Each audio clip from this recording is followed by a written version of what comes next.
time that we get cracking. Yeah, we have to get cracking right now. Good night, people. Good night. Who never see me today, see me now. Good night, how everybody doing? I am here tonight because tonight I'm going to do one other piece of big baking so that we can get these people cakes out in the morning. Yeah, so I kind of dress up in the night. So that, I don't know what I mean. Anywho, welcome, welcome into the live, guys. We're not gonna do too much talking. We're not gonna do too much talking because we are work. Okay? But good night, everybody. If we don't call your name, it's not because I don't see you. It's not because I intend to not to acknowledge you. It's just that me busy. I'm a Canada chat over what me I do. Right? Alright. So welcome. Alright, I'm gonna do a little baking. I have a 4 cake for bake right now. Yeah, I have 4 cake for bake right now. So yeah, so I'm gonna bake them right now. Hold on there. Me know that person here. Watch out, the person gone. You know how much somebody gone so fast? Uh-oh. Uh-oh. I'm sorry. Me see somebody did come up look a while, but they disappear as fast as they came. But anyway, if that person that wish to come hold the fort and do the talking for me, that would be nice. But me not gonna do too much of the talking. Even though I don't know that's what my mouth is made for. Modest is here. Ah! Modest is here. Modest, what's up? How you doing, my love?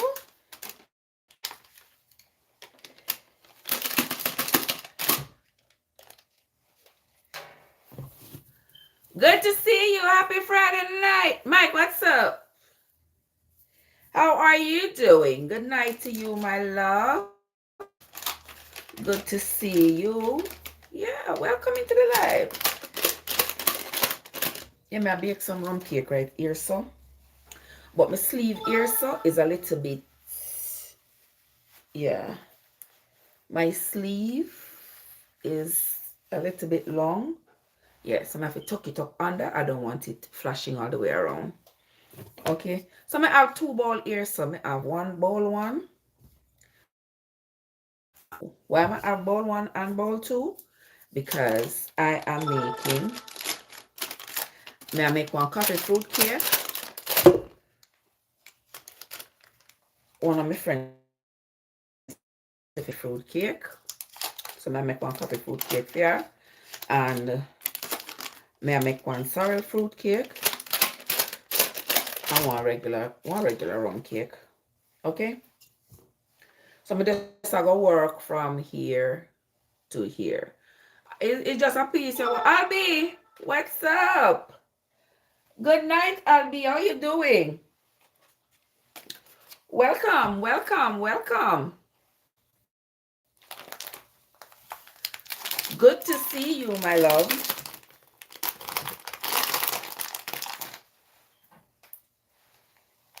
How was your day? How the season going with you so far? I hope everything is well. As for me, I am alive. That's the most you can ask for, is to be alive. Once you're alive, what else are you worried about? Just get everything else in order. But once you are alive, you're good to go. All right? I remember, so when you not make fruit cake, fruit cake, no complaints, wonderful.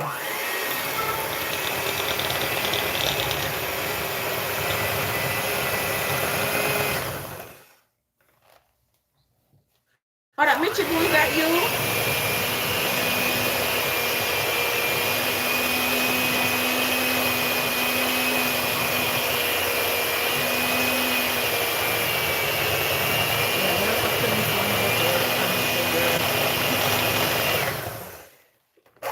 Good night, with the song.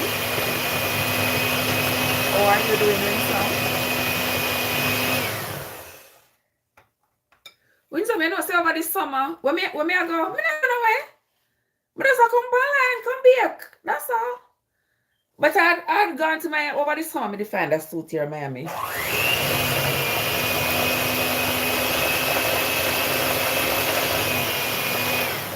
Yeah, also I found this dress in Miami and I bought it.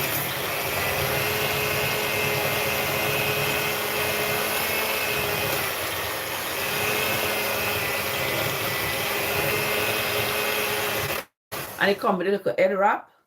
And it also come with one handbag. So I thought, oh well.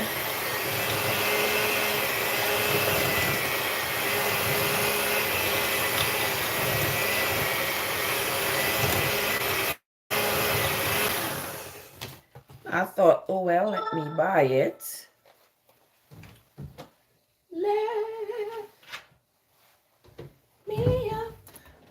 What's up with you, Sister Winsome? How have you been, my love?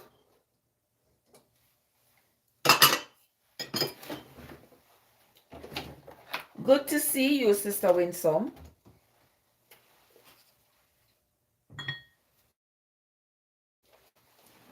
Yeah. And we can do it.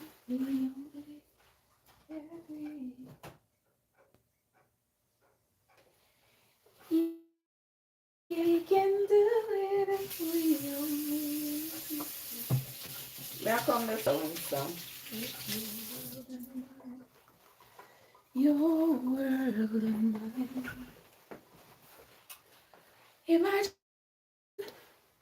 All right, to me, you're gonna come back. Same here, Sister Winsome. Good to see you, my darling.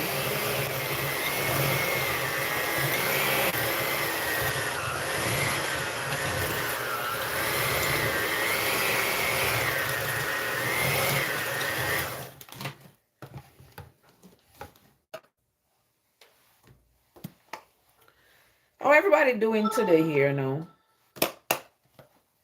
What's going on with you all?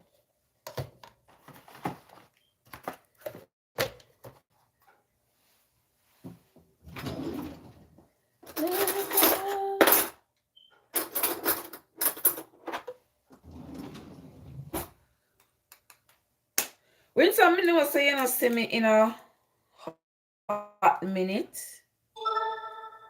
I know you haven't seen me in a minute. Because I'm come home from work in the morning and win sometimes it just, yeah, you know, say the lady here ain't young anymore. You know what I mean, right? Yeah. When age just crawl upon you, right? And it seem like age just run up on me, like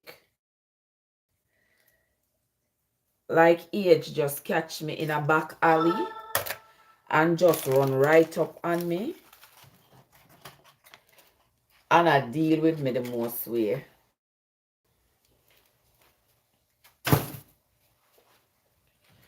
But it is what it is. Life goes on.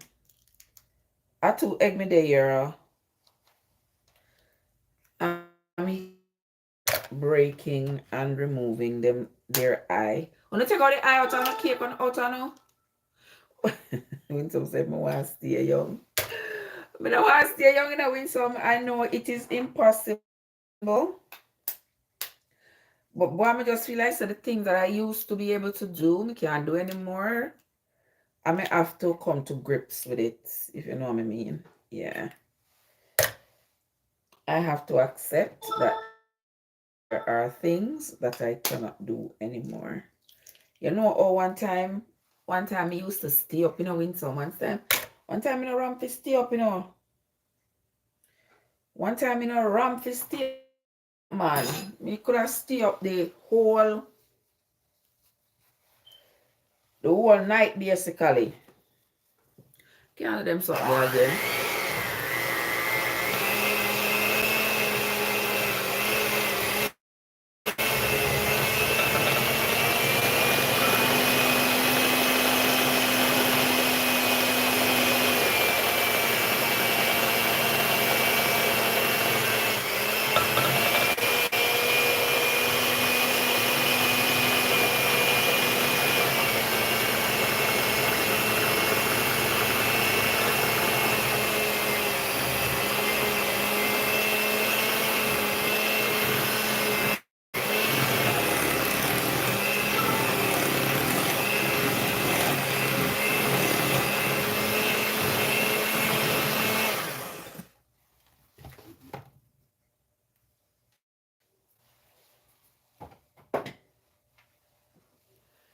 like this one here, so.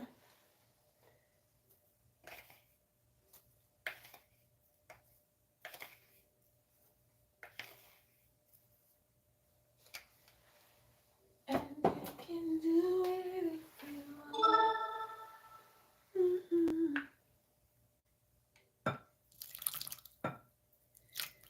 Yes, you can do it if you only let me. It's your world and mine. Your world and mine. Imagine living in a world.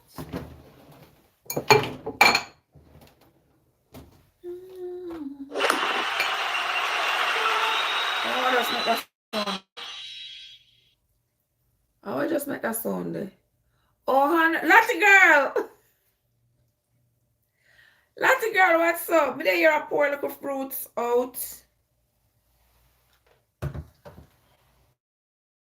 Pour little fruits out from the blender.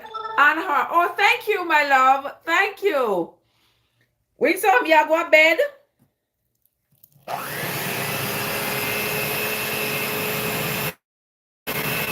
When some go to bed so early?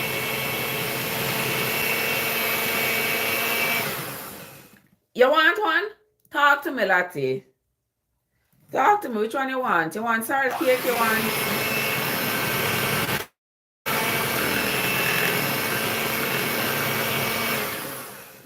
Yeah, me make 3 kind of cake. Me make the plain rum cake. I make the coffee rum cake. And me make the rum cake. Pick your choice. The one of them nice.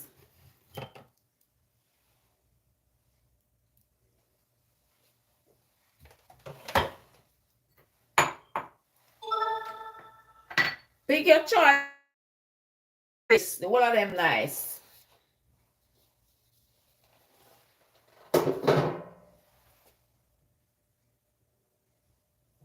Just let me know in the comments. Not necessarily in my comment. Just inbox me specially.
And imagine that everyone knows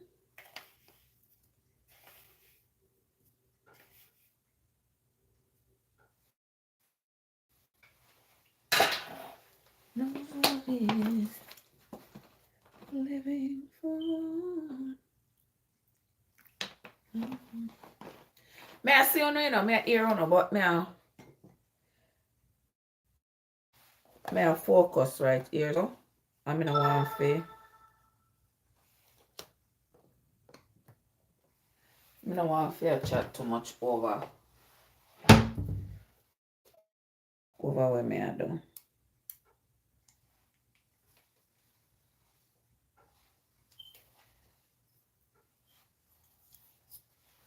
Imagine.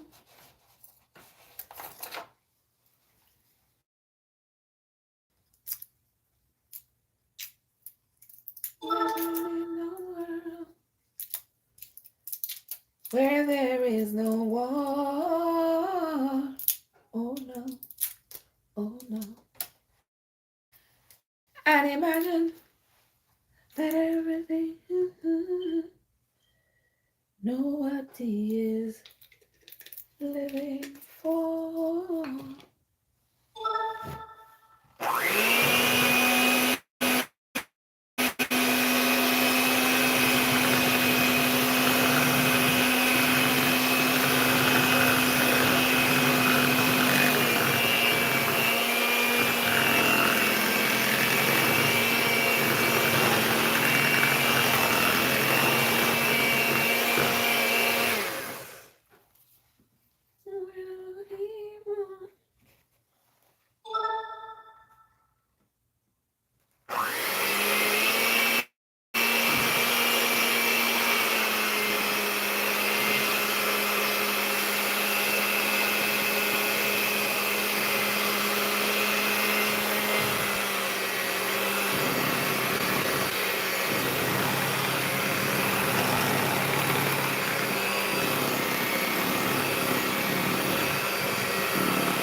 I imagine whenever you see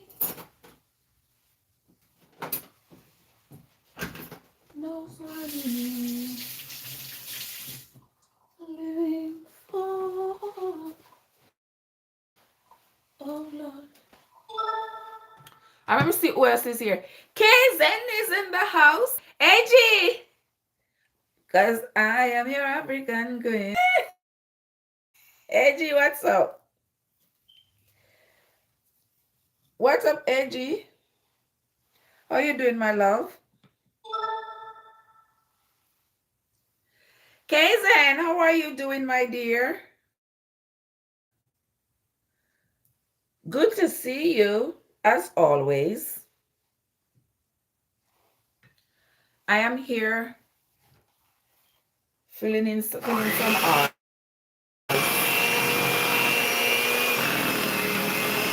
Yeah.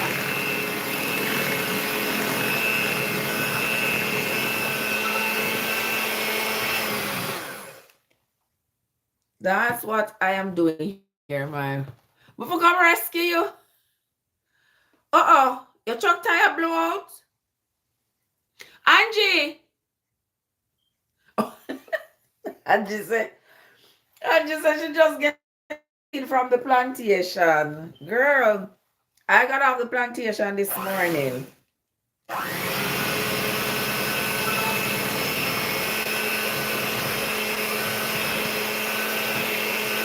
And trust me, plantation work no night.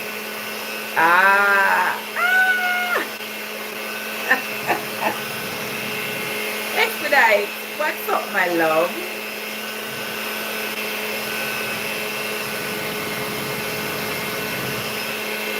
The people them there here, man. Them there here. That's their Christmas time, you know.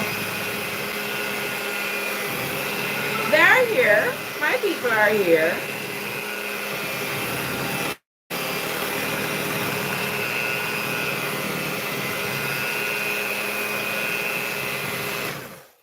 Yeah, them they bought the place some about here. But what's up? How are you doing? Alright, let me just do that little script down now. So, hey, G, which part of the world are there without the blood tire there? I don't think you're near my neighborhood. That I can almost be sure about. So which part of the world are they?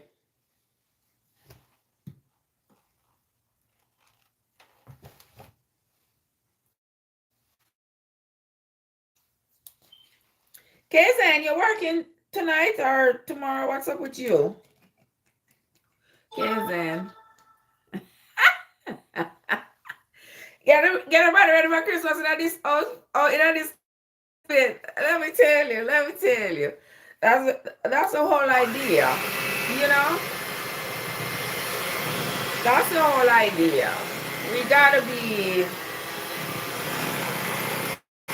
We we gotta be happy and in a good mood. We are never gonna be in a good mood all the time, because for sure there are going to be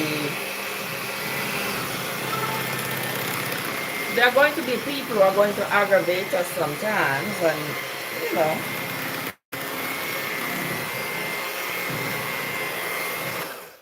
But the majority of the time we should be in a good mood. Right, Kazen?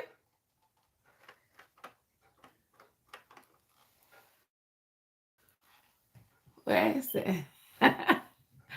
You see, in Alabama, you don't have to be my next door neighbor. Why?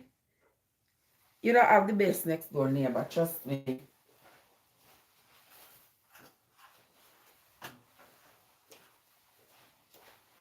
You would have the best next door neighbor. Let me turn down that stove.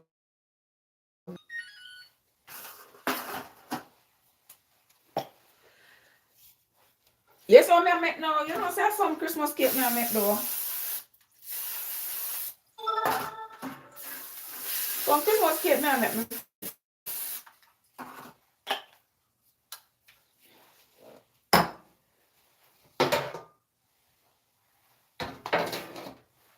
Yep.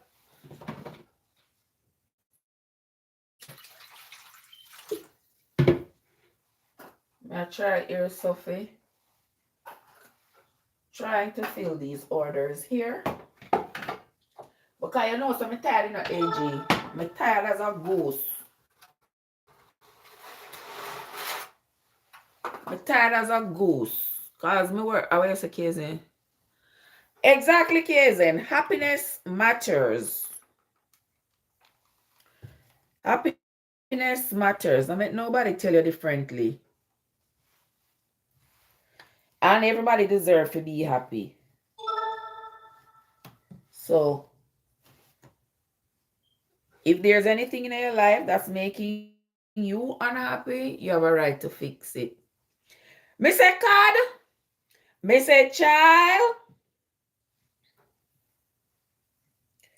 Are you a my Myrna? You see how vibes are keen of Myrna, where I'm called every day for everything? All when I sitting bad? Yeah. I am my Myrna. What's up? I always say, I'm not talk about aging. No, so I'm not going to talk about it because it's something that you cannot escape. And the effects of it are everywhere. But what you gonna do? What you gonna do? Alrighty.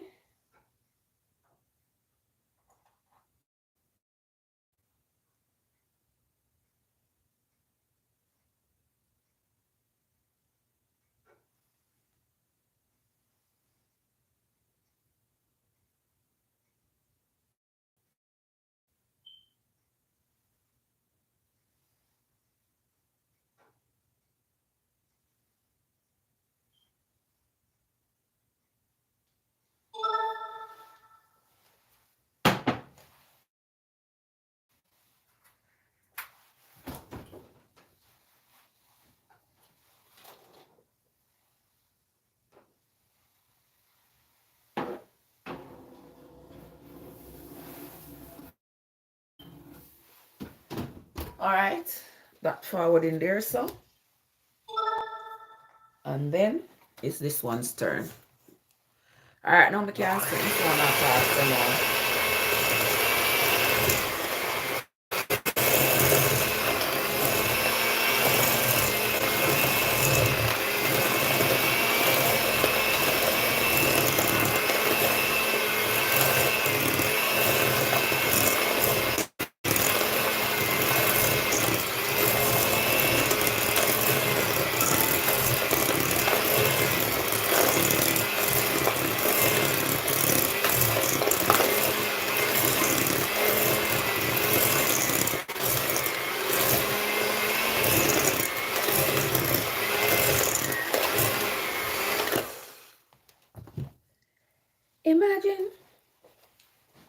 Living in a world where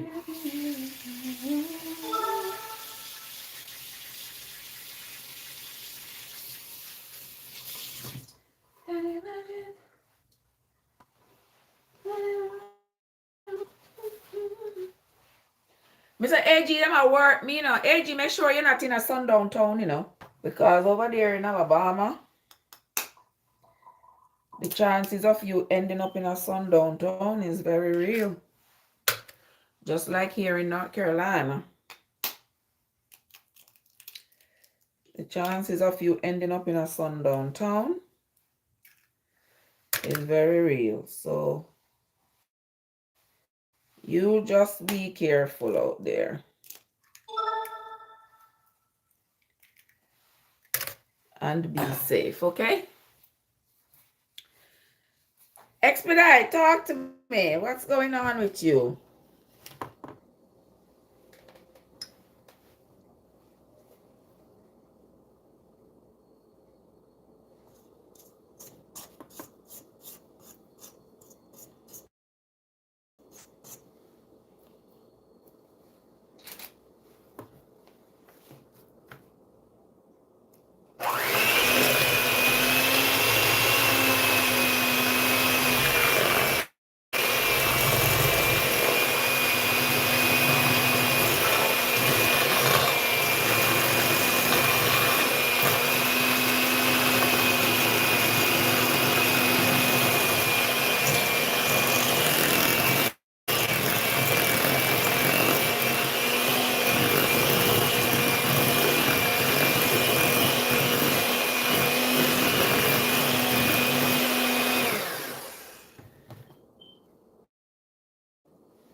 All right, with cream butter and sugar. I've been in the worst town. You've been in the worst town in this country? Which town that are the worst town?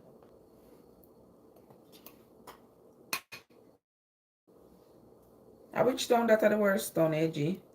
All right, I put a little aromatics in there. And I mix up my...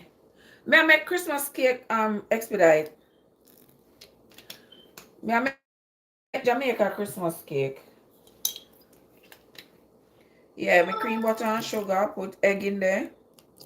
Then I have my little aromatics where I have blended up cinnamon and nutmeg and star anise together, along with some dried orange peel. And then me have some fruits here, so that soak in the great Jamaican white rum. Yeah, and that's what I work with. That's what we're working with, yeah, the great Jamaican white rum. Soak up them fruits here, so I'm putting in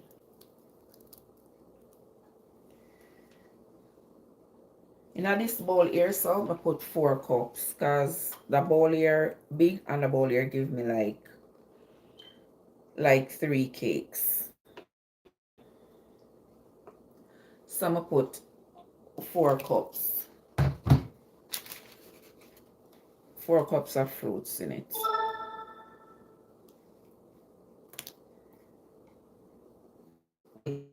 Eight egg. Oopsie daisy. All right. Go. Hey Phil, what's up? Phil, what's up? How you been?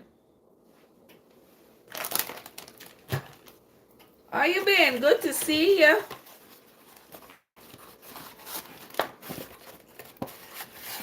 Good to see you. I hope you're having a good night. How you been?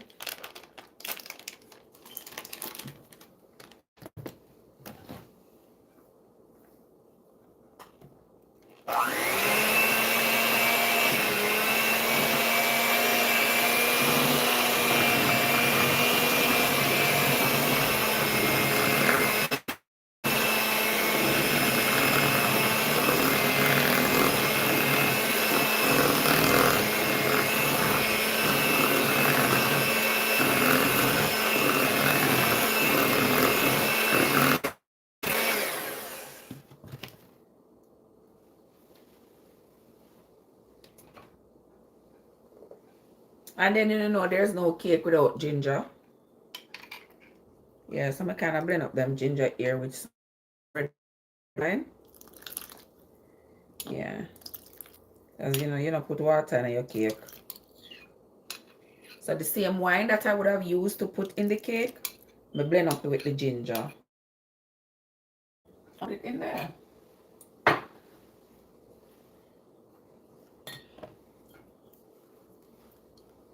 And little Malta goes a long way. Yeah. A little Malta. And the Malta have yeast in it. So if you notice, I don't put like baking powder and them stuff in my cake. I'm gonna put baking powder. Why? Why am I gonna put baking powder in my cake? Eh? I sell them. I sell them, my love. Yeah.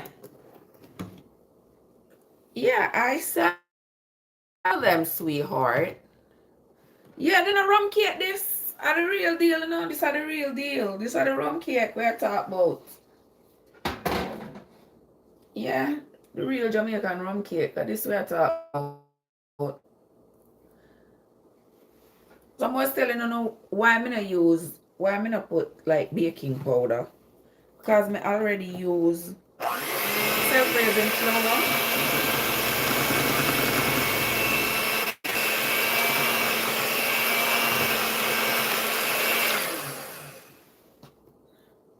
I'm gonna flour this over there so I'm already see.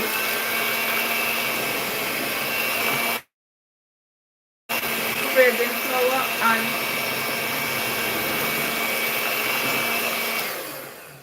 and I mix the self-raising flour with the baking flour. Yeah. What I mean, Angie?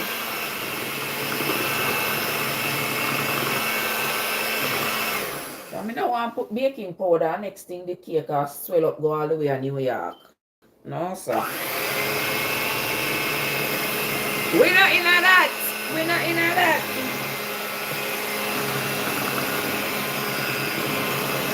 Where's the expedite?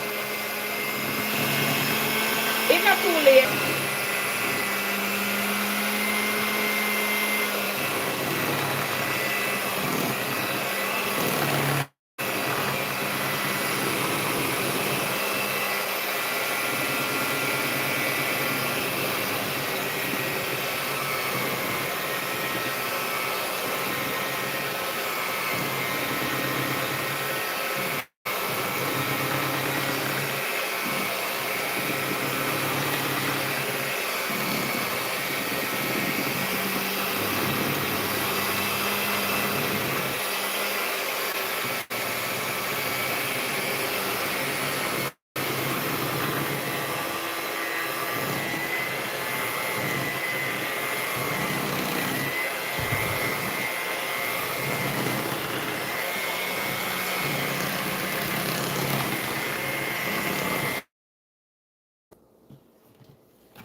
Expedite, it's not too late to order you a cake.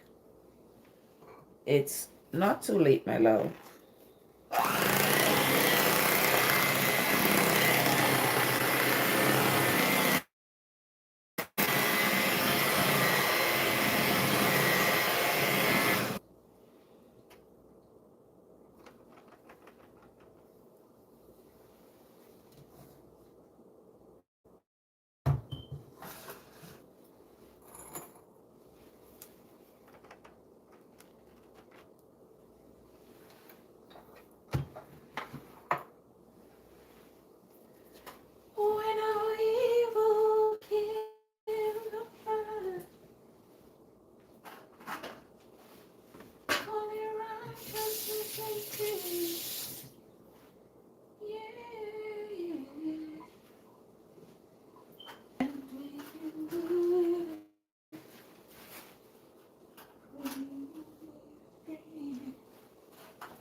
Yes, we can do it if we only. All right, see me here. The video keep freezing. Sister Arlise, what's up? I do not know what to do it. You know, the other night I was trying to fix it. I was trying to fix the device that I used to run the live to see if I could put it on. And it messed up the whole thing. I couldn't even go back live. So I don't know. I guess we just have to just go and work with it, yeah, man. Yeah, I guess that we have to go just go and do. Let me see. When we make it, cake, them not taste, you know. Me not taste the butter. Okay. Alright, that is up. That is okay. Sister Arlise, what's up? How you been, my love? Good to see you.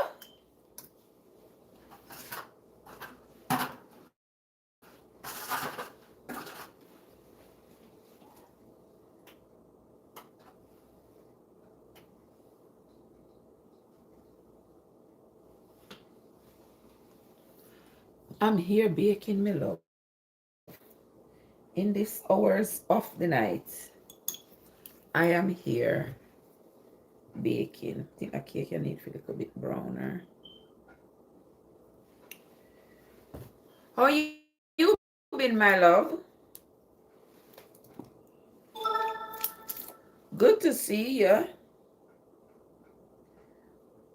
Who is missing? Andrea. I'm not see Andrea. Where Andrea there? Anybody back up Andrea?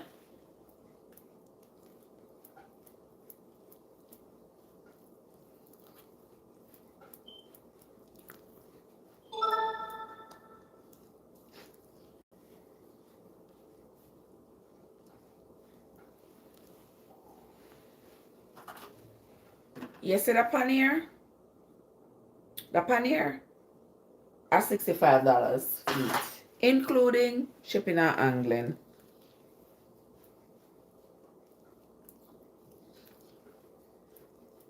Yep. That's the deal.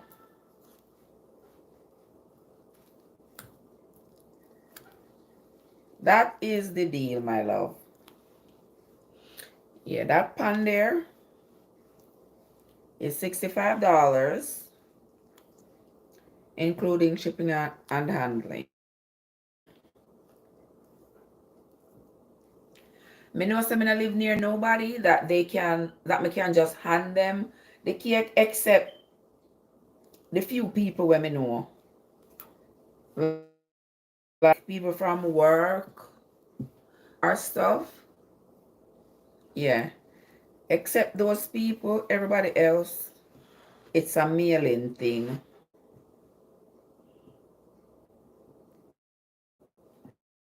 Cake speak now or forever hold your peace. If you want a cake, speak now. There are some people who have been lucky. You want to pay shipping and handling? Let's talk. Let's talk about it.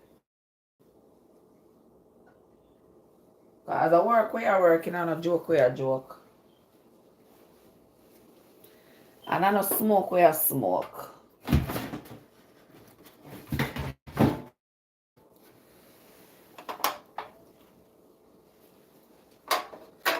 Imagine.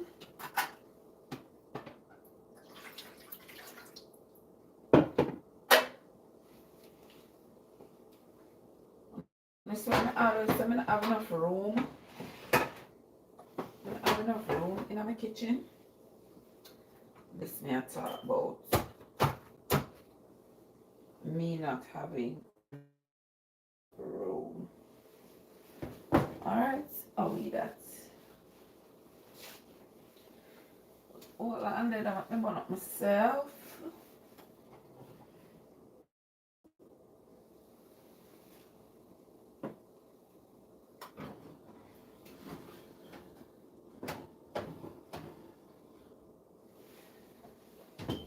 Alright. That's in the oven. This batter here now what I have left is for one more cake. But you know what we are gonna do? Yeah, somebody asked how me make the coffee cake. Listen, you have to learn to turn on and make fashion, you know. Not too super, mom. Yeah, man, you have to learn to turn on and make fashion.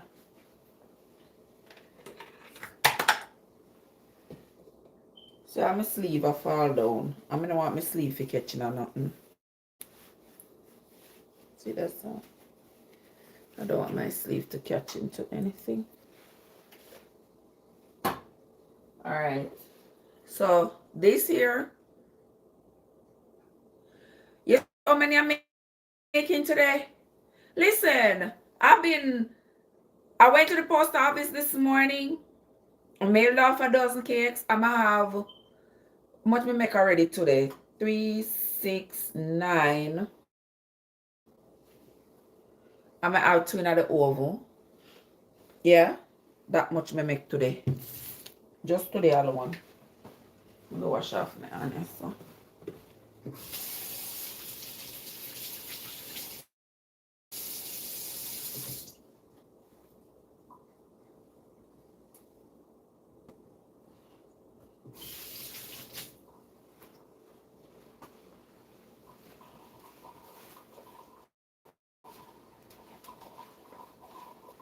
Yeah, and tomorrow morning, bright and early, but I people in post office again. Yes, yeah, so that asking about the coffee one year. Yeah, I'm just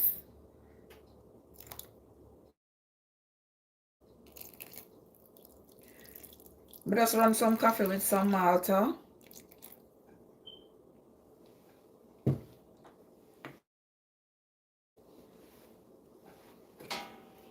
And then a little bit of powder. And then you just sift a little bit of. You need one recipe? I can help you with that, my friend. I can help you with that. Okay. Say the 1, 2, 3. You sift a little coffee in there. And you stir it in. Yeah, this smells so good. Miss Kids, what's up? Girl, your sister here.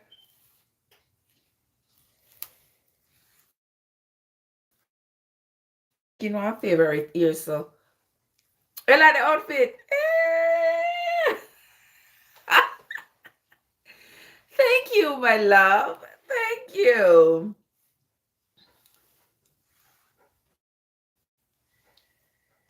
Yeah. Yeah, me in the mood tonight, Miss Kids. Me in the mood.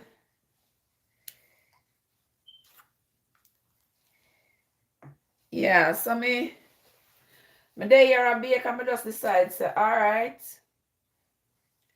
At the Christmas season.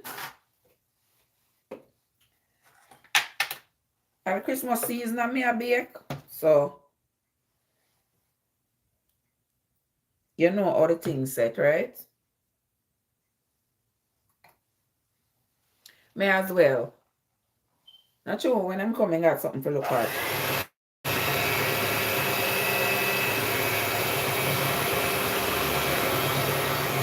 Me know so them see me and I am good enough to look at, but hey. Can I have a spicy thing up, man?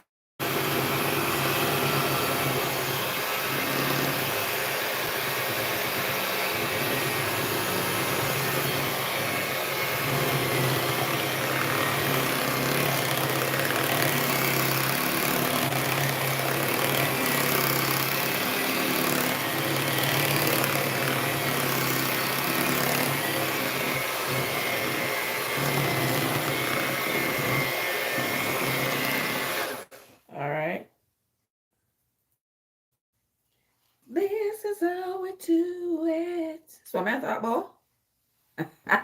Not true, Lati. My parents them kind of do a good little job. My parents them was a great combination. Yeah, that was a nice good combination.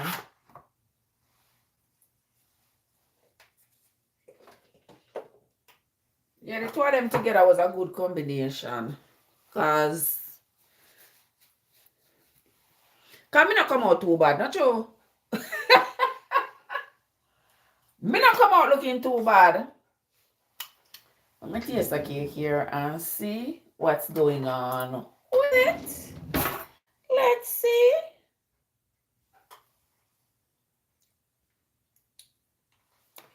This is what I'm talking about.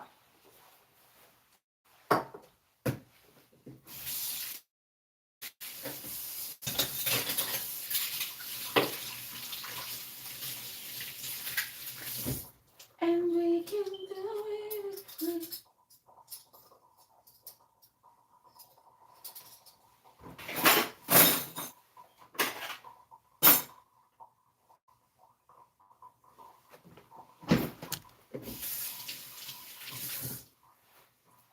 Yes, we can do it if we only agree.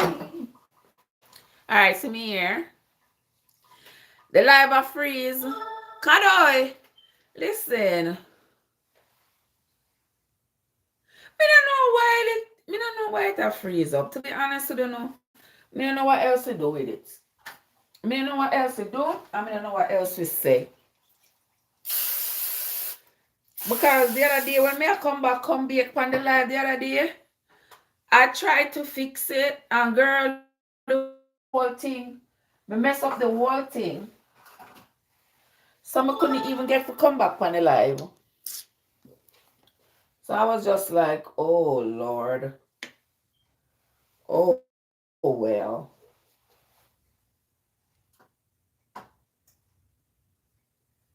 Oh well.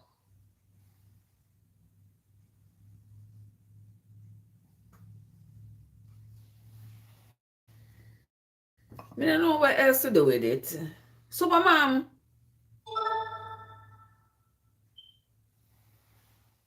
Oh yeah. Yes, I know you have to go bake. Yes, my child. Turn your hand, make fashion. Yep.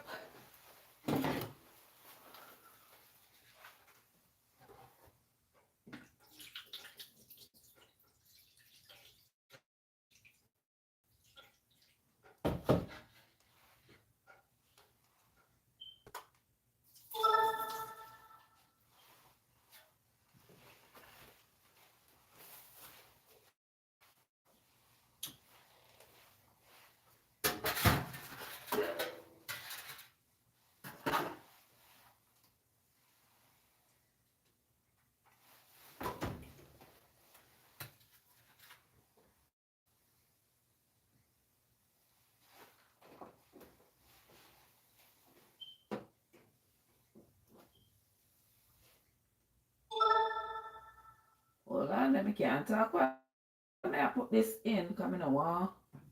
I burn up myself.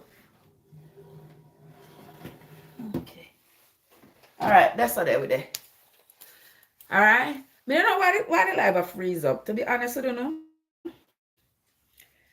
I don't have no idea why it a freeze up so. Me can't fix it apparently. Apparently me can't fix it. So you see what my problem is now? I only have one stove. So I always have to wait. I never expect to have so much butter left, but oh well. You know some skits, me alright. I'm doing great, you know. Me not complain, yeah, man. Cause if you complain, you will lose your blessings, you know. Yeah. Me not complain. Me just go and accept the blessings. Me go and clean up first. Yeah, me just go and give thanks for the blessings. Yeah, that's how we are though. We're not going to complain. Right, Superman? Oh, yeah, inbox me. Yeah, man, inbox me. Inbox me. As once me know say you inbox me, we look forward to it. Because boy, when me go on my inbox, I must see the heap of message them. Me can't possibly go them through one time. Me say I see that man they wanna have up in New York. I see that man they wanna have up in New York there. Me say that man is a traitorous man. No joke about it. I feel like no, it's one orange, but I can't find. I can't find no. I don't want them to look orange. They don't want big orange. I'm gonna go on there. I feel like no, it's one orange.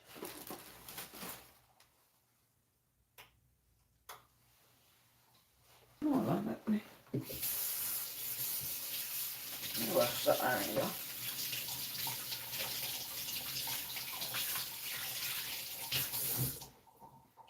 But you can do it if you only agree.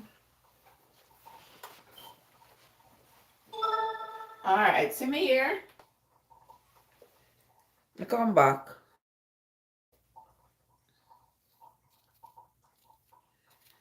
Me tell you say, I have one man there up in New York here, named Eric Adams. Him me a talk about. That man there is a traitorous man. You know so that man is not a loyal Democrat. You don't know that though, right? Yeah, that man there over the last me see that man there move sideways, you know, like crab.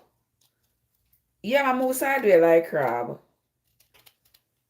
Yeah, now the man I talk about, oh, the Biden administration can't find 500,000 immigrant children.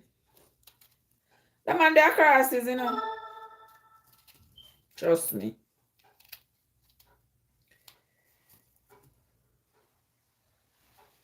I'd be surprised. I wouldn't be surprised if the man there I work on the other side, undercover. Yeah, it look like him I work on the other side, undercover. That's just what I feel. Like, yeah, so I feel like him I work undercover. You guys, one look at orange me there some I go eat, cause I believe so from morning I don't have a meal from morning. From God send morning.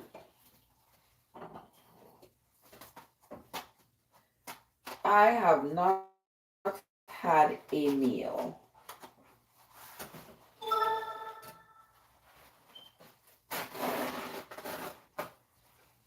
Yeah, from God send morning. And they go over there, so. I'm easy right here, so. Let's see what I mean. I should have sit down on a chair, but oh well. You think I only the boots in my lick more than the boots. Yeah. He just seemed quite shady to me. To me, he just seemed quite shady. Because you notice, since the election, I've noticed his talking points. His talking points seems to be pro over there, so.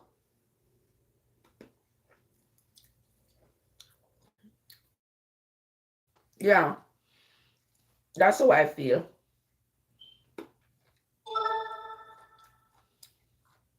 All right, see that? Super Mama agree with me. Super Mama saying shady. Yeah. Exactly. I've been observing that.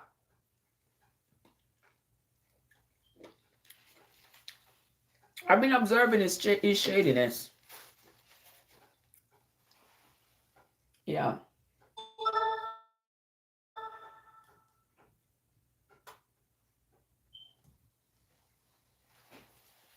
Yeah, them people like them, they can't trust. You can't trust them. Because when you think they are for you,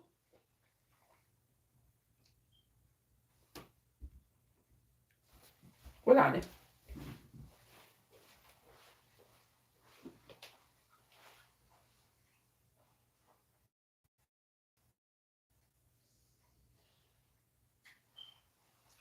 That's good. Okay.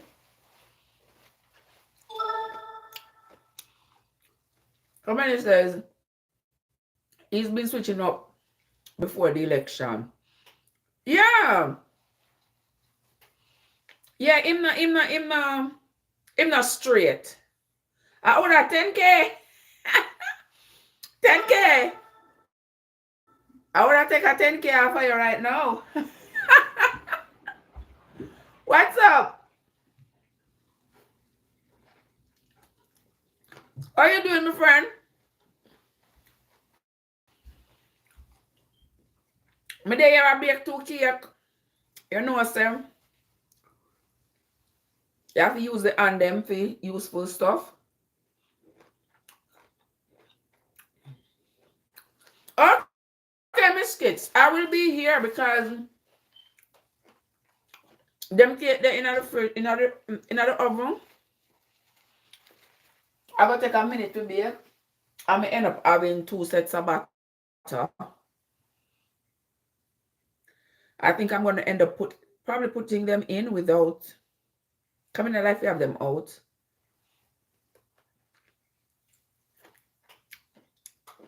Put them in without putting them in the water.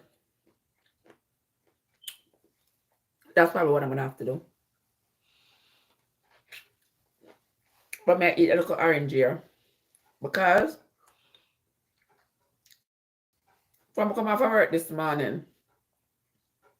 Come off of work this morning, I run up and down and come home and I bake and I run go to post office and run come back and all these things. I have not had a meal.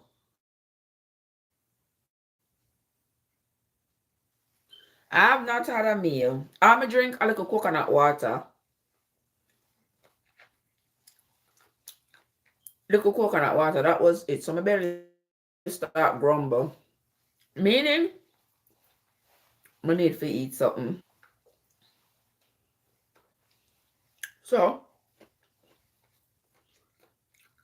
what I mean by some eat the orange? Yeah. Yeah. Just like that. But just take off his skin and eat the rest of it.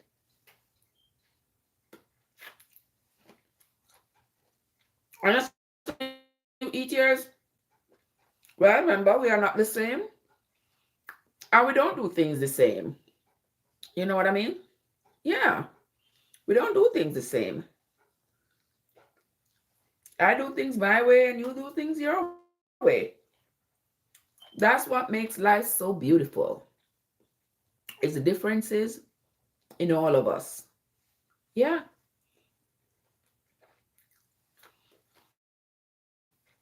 No, it is not bitter.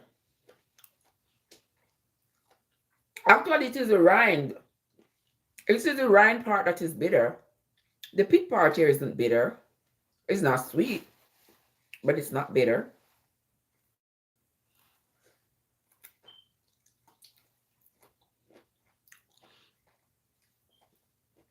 And it's good for you. It's good for you to keep your blood sugar in check. And anything that keeps blood sugar in check is for me.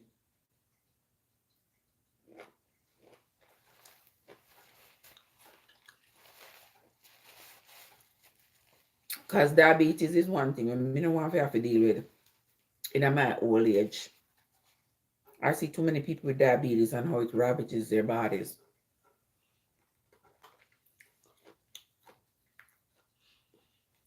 So that's why I try to eat healthy. Not necessarily to live long. I don't really care about the live long part. I'm more concerned about the quality of life than the quantity of life. If I have 20 years left, I want it to be 20 years. If I walk around healthy, I depend on a bunch of medication. Nothing. Nothing like that. Right? Generations are different now. The teachings that we give to our children are different now. And the teachings we got. Like, for example, when we were growing up, when I was growing up, it's like, oh, tonight a Friday night. How much o'clock you know? Me Jesus, me that in my bed. France sun gone down. You can't do nothing. The little resistor radio turn off. You can't hear nothing what they go on. There is no phone. There is no nothing. We don't sing already and read Bible and pray already. And everybody in bed. Your clothes take out for tomorrow morning. Your shoes clean.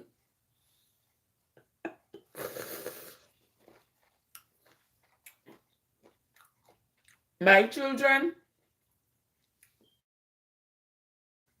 I'm not raise so. Them have an open mind. You don't determine whether or not you want religion. That's your business. It is not for me to indoctrinate you and tell you, say, this is the religion where you're supposed to follow, or the denomination. You're free. So indeed, our generation and the generation after us are different. We raise them different. There wasn't any internet, wasn't any cell phone and Google and all these things. So things were different. Kadoy. Me say a Jim Screechy. What happened?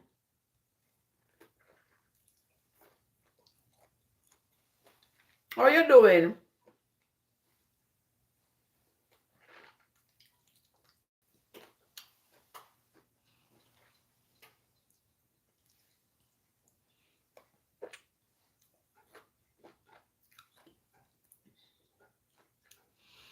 That's a good question.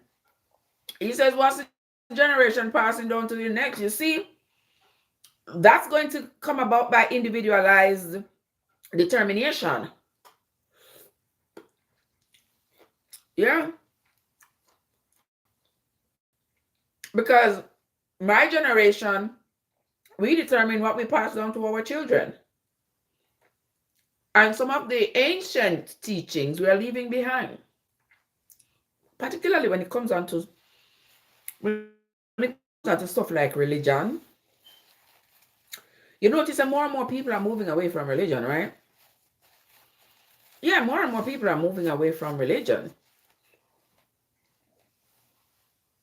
Not that religion per se is a bad thing, but I don't think it is something that needs to be reinforced as how we were, because then it borders on indoctrination. I mean, I like that. I think everybody needs to have their own free mind and determine for themselves whether or not this is something they want to do, whether this is something they want to participate in. Because remember, all it is a belief. And that belief is not facts.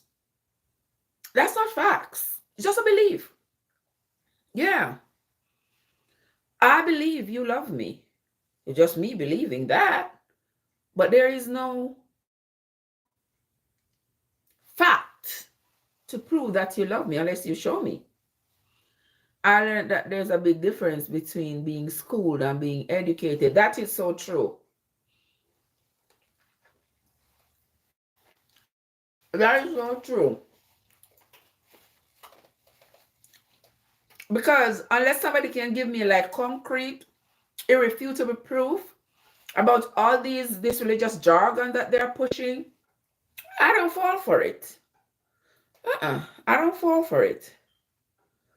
And if you have read the Bible as I have read the Bible, you would understand why I can't fall for it anymore. You fall for it when you're being indoctrinated because they drive fear of the living God in you. If you don't do this, this will happen. If you don't, if where's that? Whoever proves that them love me, turn around. Every now and then I get a little bit nervous. Oh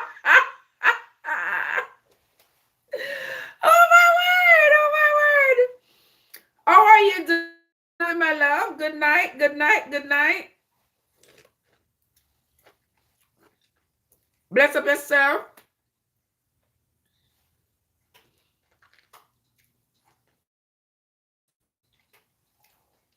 Good to see you. Good to see you.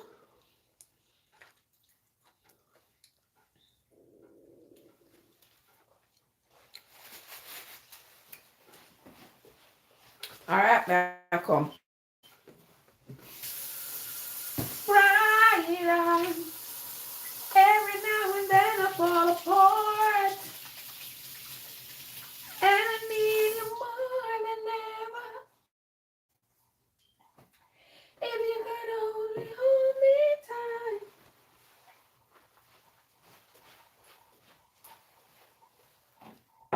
All right, Samir.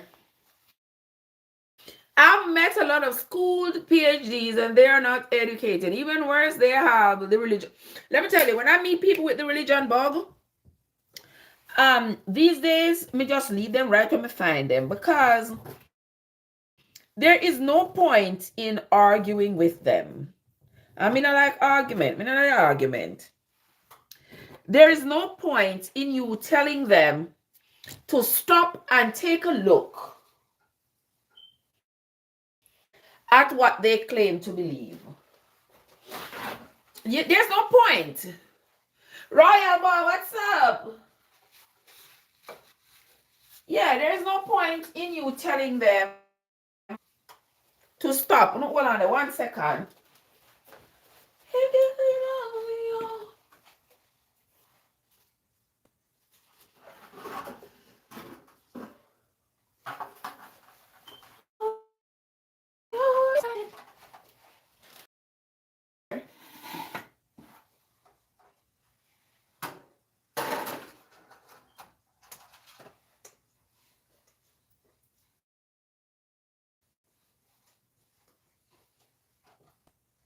Let me get this out of the way.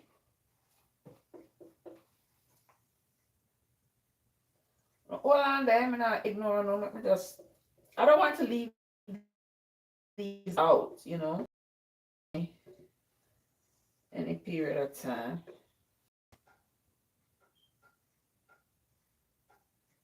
So I have them in a one pan here, so put them in the oven. This one might end up being mine, considering. Let me come back, come talk to you about religion. Come back, come.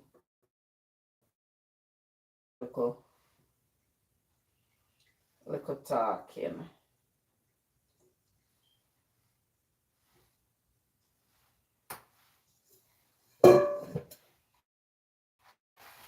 Alright, this is not enough.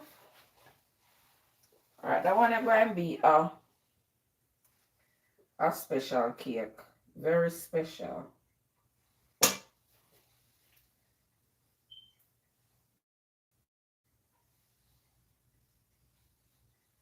Well, I know, no, don't move it up. May I come?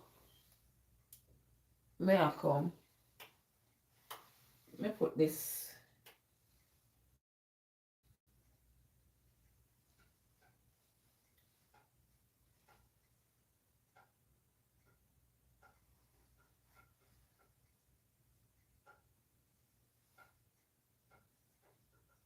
There we go.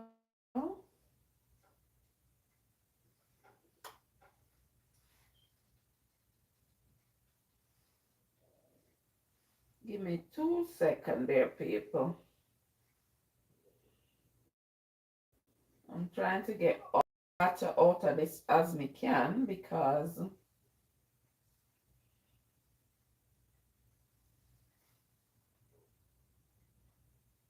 that's what we're doing.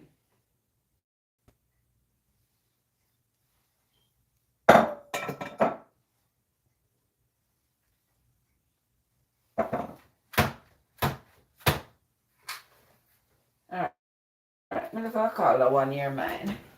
Ooh, good Lord.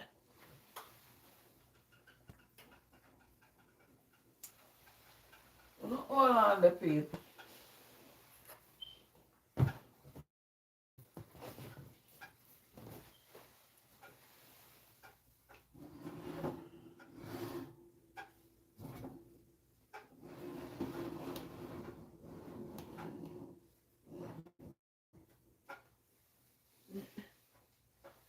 I'm gonna see. Well, this not gonna work.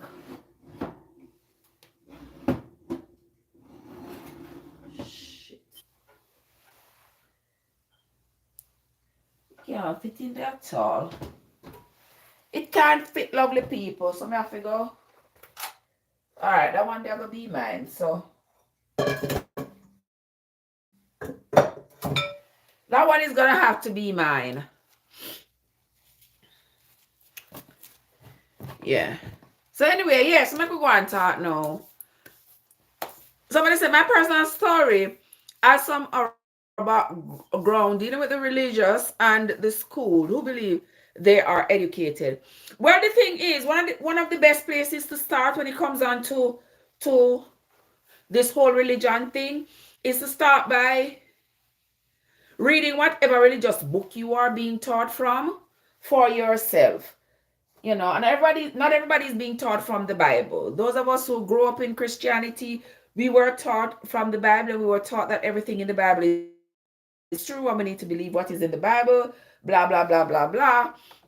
And if the Bible says it, that's what we're doing. And I have said this repeatedly, that when people make those statements, they don't even know what they are saying. Because you can't tell me say anything when the Bible. Tell me say anything when in the Bible I eat yado. Because if you tell me say anything when in the Bible I eat yado, I'm afraid of you. Honestly speaking, I'm afraid of you. If you tell me say you want to do anything what in the Bible, anything what the Bible say I eat yado, I'm afraid of you. Because as somebody who has read numerous novels and stuff, I've never read a book. And I've never read a book that is more vile.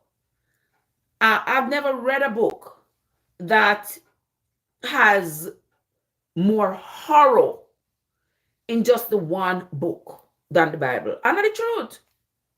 It's true. And when I say, I remember when I was reading, Joe, what's up? How are you doing, my love? I remember when I was reading, like, last year before, when we were reading the book of Exodus, for example. People have not trained not to think, but to follow what they are being taught. Exactly. People are being conditioned. You say, you don't need to think for yourself. And one way that they control people like that is with fear. Don't question God. If you question the Bible, you're going to go to hell. You're going to burn up in this big fire. All of this. And people, may I tell you, the people them who claim to be following religion are just doing so out of fear. And nothing else. Because if there was no reward of hell that they were being taught, a lot of them would not even pick up a Bible. They would not even go to church. They wouldn't say hello to you if it was not for the threat. Because oftentimes you're going to say, oh, let me do it because I don't want to go to hell. No, and that is the same thing like when we are teaching our children how to be civically responsible. It should not be because there is a reward at the end. It should be because it is the natural and the right thing to do to take care of each other. It shouldn't be no man, oh yeah, you must be nice. You must take care of the less fortunate, because if you do, you're gonna go to this heaven. And it shouldn't be that. It should be that as individuals, as human beings, we are responsible for each other.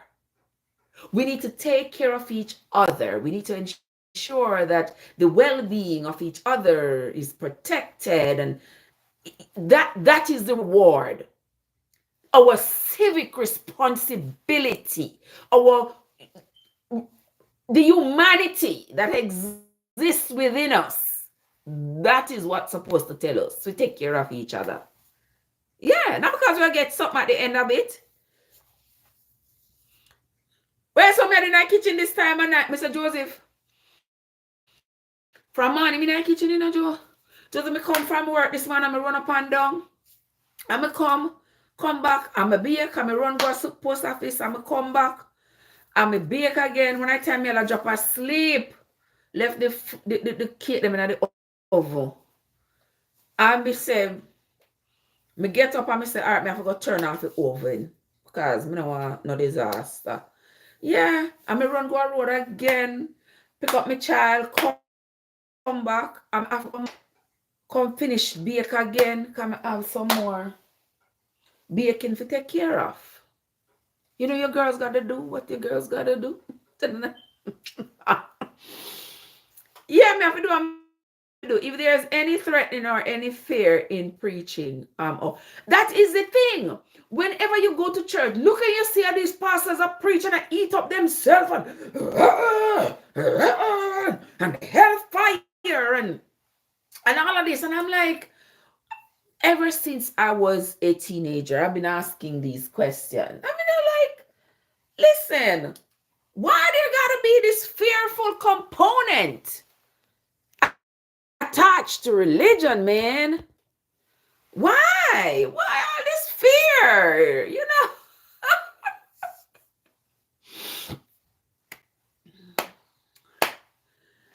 Somebody says the word basic human decency is important. The Swahili word for it is utu.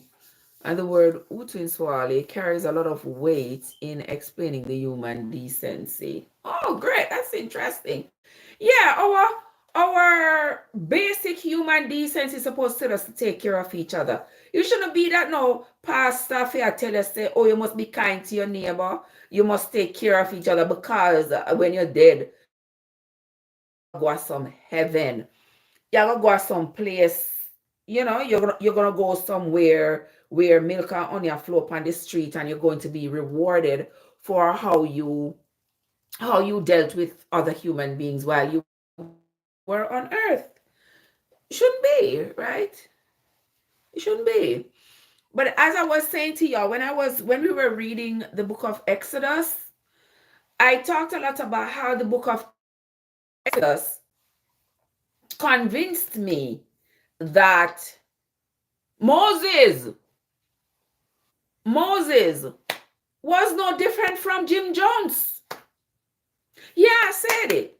Moses was no different from Jim Jones. Moses was a cult leader. Moses had all these people follow him. And Moses claimed that he was talking to God.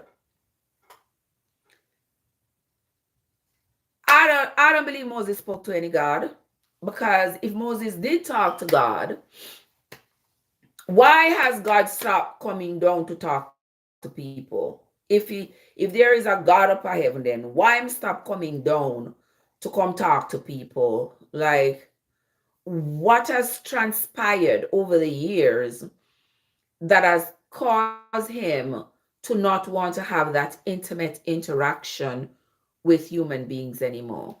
That's my question. If you all remember, those of you who read the Bible, if you don't remember, in Exodus, when Moses took the people out of Egypt, the journey from Egypt, to Canaan could have been completed in 2 days. Moses said, God said he didn't want them to go for 2 days to just, go over there to Canaan for the 2 day journey. He wanted them to take the longer route because he didn't want the Philistines. The Philistines were warring, were warring fraction at the time in the region. And he didn't want them the Philistines to think that they were coming for a fight, that they wanted war, and then to start a fight with them. So he was going to take them all the way around, cross the Red Sea, and go into the wilderness of sin. And they ended up being in the wilderness of sin for 40 years. For 40 years.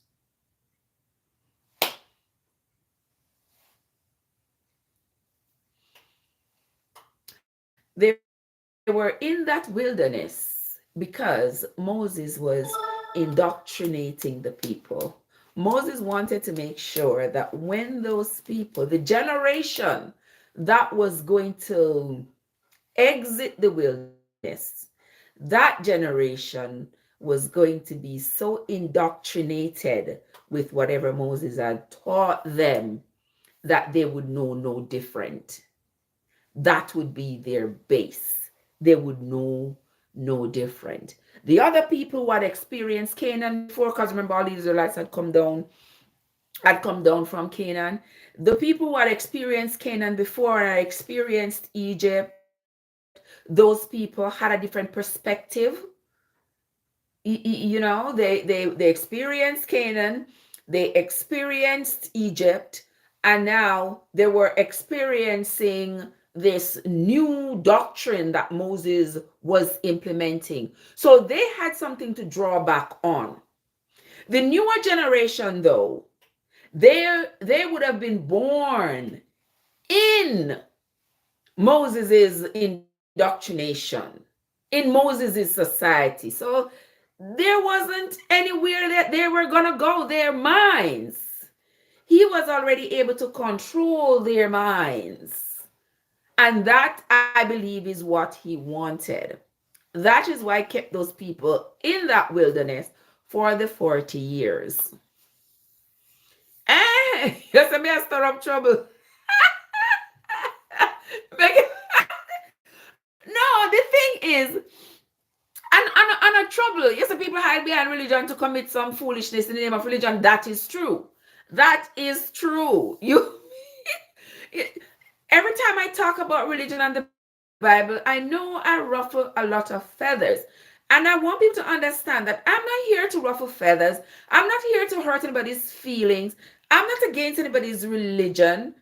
It is just what it is. And when I read this stuff in the Bible, I give my opinion on it. I mean, you can agree, you can disagree, it's up to you, but I'm still going to share my opinion and what I have read and the interpretation I have of what I have read. Okay? When you look at this expedite, look at this. Those of you reading the Bible, you all remember when Moses went to Mount Sinai. When Moses went to Mount Sinai, Moses said to the people that he went up on the top of the mountain and he talked to God up there on the top of the mountain. When Moses came down from that mountain, Moses told the people they had 3 days to cleanse themselves, to sanctify themselves, because God was going to come talk to them. And remember, Moses told the people for those 3 days they had to cleanse themselves, etc., etc. And the part that was most interesting to me is that Moses told the people God was up on top of that mountain.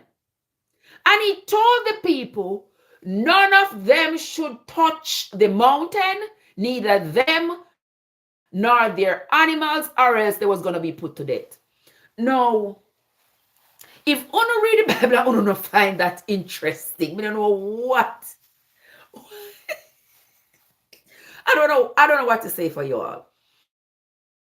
Moses told the people, if any of them touched, just as much as touch the mountain, either them or their animals, just as much as touch the mountain, them gonna be struck to death. Now, if God is on the mountain and God is for the people, why would it be that if the people touch the mountain that God is on, them are go dead? Give me a good answer. If I got up there, if me want to touch then. Hey, if God is on Mount Sinai, I would want to just touch the mountain, just a blade of grass on the mountain. But Moses tell them, if them touch the mountain, if them as much as touch it, them are them animal, them are going to put to death. Them are going to dead. So imagine the people them afraid they wouldn't have. Would you have gone to touch if you were warned like that? No. People them don't go. After the 3 days, what I think was happening, you know, you said this is the danger of thinking. I tell you, I've been getting in trouble with this thinking for 40 years. I've been getting in trouble with my thoughts on this Bible here. And I don't mind getting in trouble. I get in good trouble about it. But look at this. I believe in those 3 days that Moses told the people they could not go near the mountain, them could not touch the mountain, neither them nor their animals, or else they'll be put to death. This man, whoever it was that was on top of this mountain, was in cahoots with Moses. Alan Queen, what's up? Moses was giving this man time for this man to think up all the things he wanted to, to tell Moses to do. Yeah. Because when Moses go up on the mountain first, you know. So Moses went up there in cahoots with this individual. You understand me? And then Moses wanted to buy time for this individual to think up all of these things, all of these rules and laws and all of these things. So 3 days is a lot of time for him to think up all these things. And since Moses said nobody should go on the mountain, that means nobody would go and discover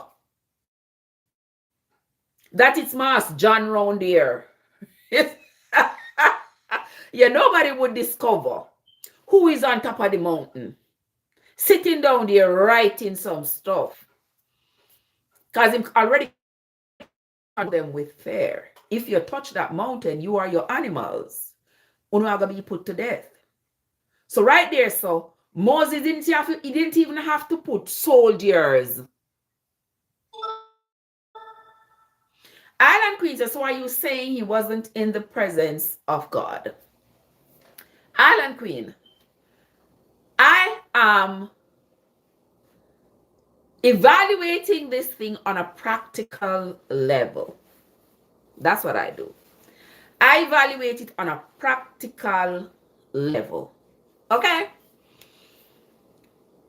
I do not believe that anybody came out of the sky and was sitting up on that mountain for 3 days. Why would somebody come out of the sky? If there's a God up in the sky and he's a spirit or whatever, why would he come out of heaven to come sit on top of Mount Sinai for 3 days? That don't make no sense, right?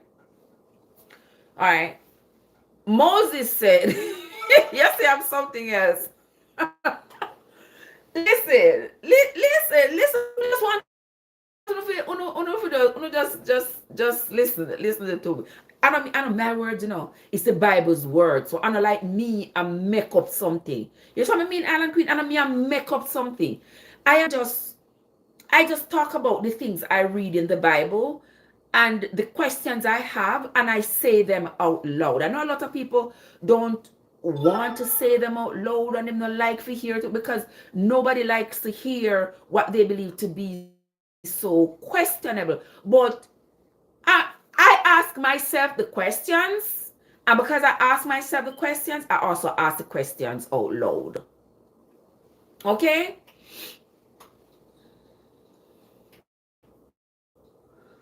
Alan Queen said, explain how his hair change. How his hair changes to white. He was in the form of a burning bush. Why his hair changed to white? He was in the form of a burning bush. You mean he was in the form of a burning bush? When Moses was up on top of the mountain? There was a fire up on top of the mountain.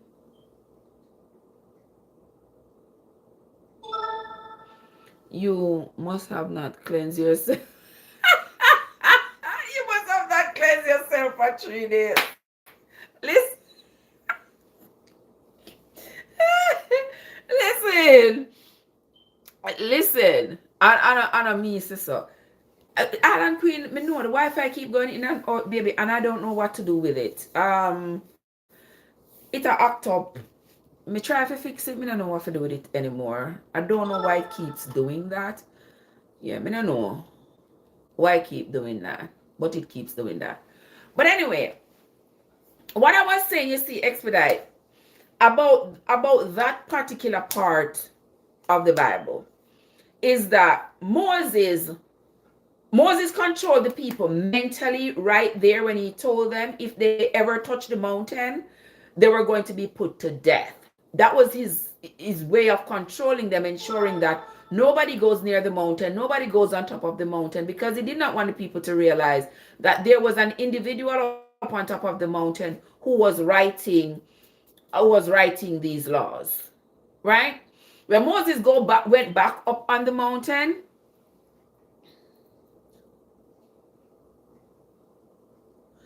Alan Queen say that fire represent the presence of God because men are not worthy to stand in his presence. Oh, we are not worthy to stand in his presence. Ain't that interesting? Ain't that interesting? We are not worthy to stand in his presence. Oh, that's interesting. We who are supposed to, according to Christianity, we are supposed to serve him. We are supposed to invite him in our presence, but we are not worthy to stand in his presence. Ah, that's interesting. That's like a gut punch right there. Okay. Okay. Um, Once you start to think you cannot undo it, that is so true. That is so true. And I am living proof of that, because once I start thinking about the things that don't make sense, it's like I just thought more and more things don't make sense. She's my sister here says, because they were not worthy of being in God's presence, because that was holy ground. You see my brain churning. Yeah, it does. Flesh is dirty and sinful. We get to go to him now because of the crucifix. Huh?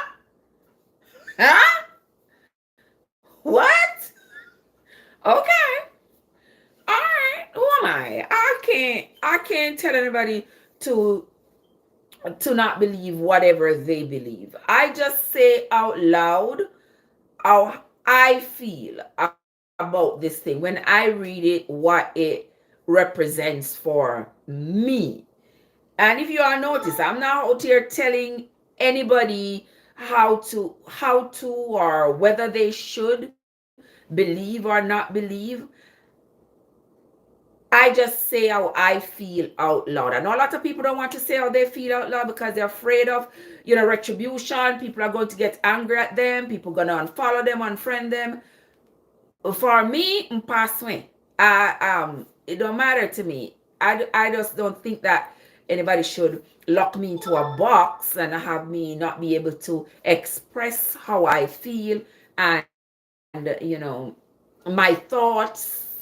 I don't think anybody have the right to do that. So that is why I say out loud how I feel about the stuff that I read. Yeah. Yes, expedite. So back to you. Yeah, so what I was saying is that when Moses went back upon that mountain after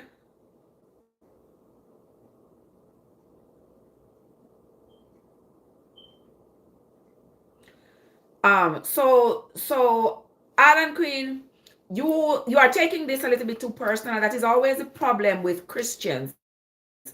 That is always a problem with Christians. They always, whenever somebody questions Christianity, you always find something negative to say. Now you are saying that I'm talking down about somebody's belief and making fun of it, and that is wrong. Did you hear me talking down about anybody? I'm saying how I feel about what I have read. The Bible does not belong to anybody in particular. The same way you can read the Bible and you can claim that you believe what is in it is the same way I can read it and claim I don't believe what is in it because it don't make sense. I'm not talking down to anybody or talking down about anybody's religion. I am thinking out loud. And I am using my this to think, and I am using my this to say it out loud what I am thinking. Okay, but I am not inviting anybody to believe what I am saying or not. I'm just saying based on what I have read. Okay, so if this conversation makes you uncomfortable, my dear, then you have the choice. Okay, then you have the choice. But I am not here to go back and forth with anybody about religion, or about the Bible or about Christianity. That is not my intention at all. I say, I talk about what I have read, and I talk about the parts of it that makes absolutely no sense. For whom it makes sense should not be offended by it not making sense to me. Because guess what? If you believe, you may believe that because it makes sense to you, you have a reward to come. I am on the other fence, and I am not bothering you over there on your fence. So don't bother me over here on my fence. Me not bothering you, sis. I don't quarrel people about believing in whatever they believe in. I don't argue with anybody. If you say you believe, you believe. Who am I to say to you what you believe is wrong? I can't do that. And I don't think it is fair for anybody who claims Christianity or any other religion to attack me or anybody who thinks outside of the box like I do. Yeah, I don't think so. It is not fair because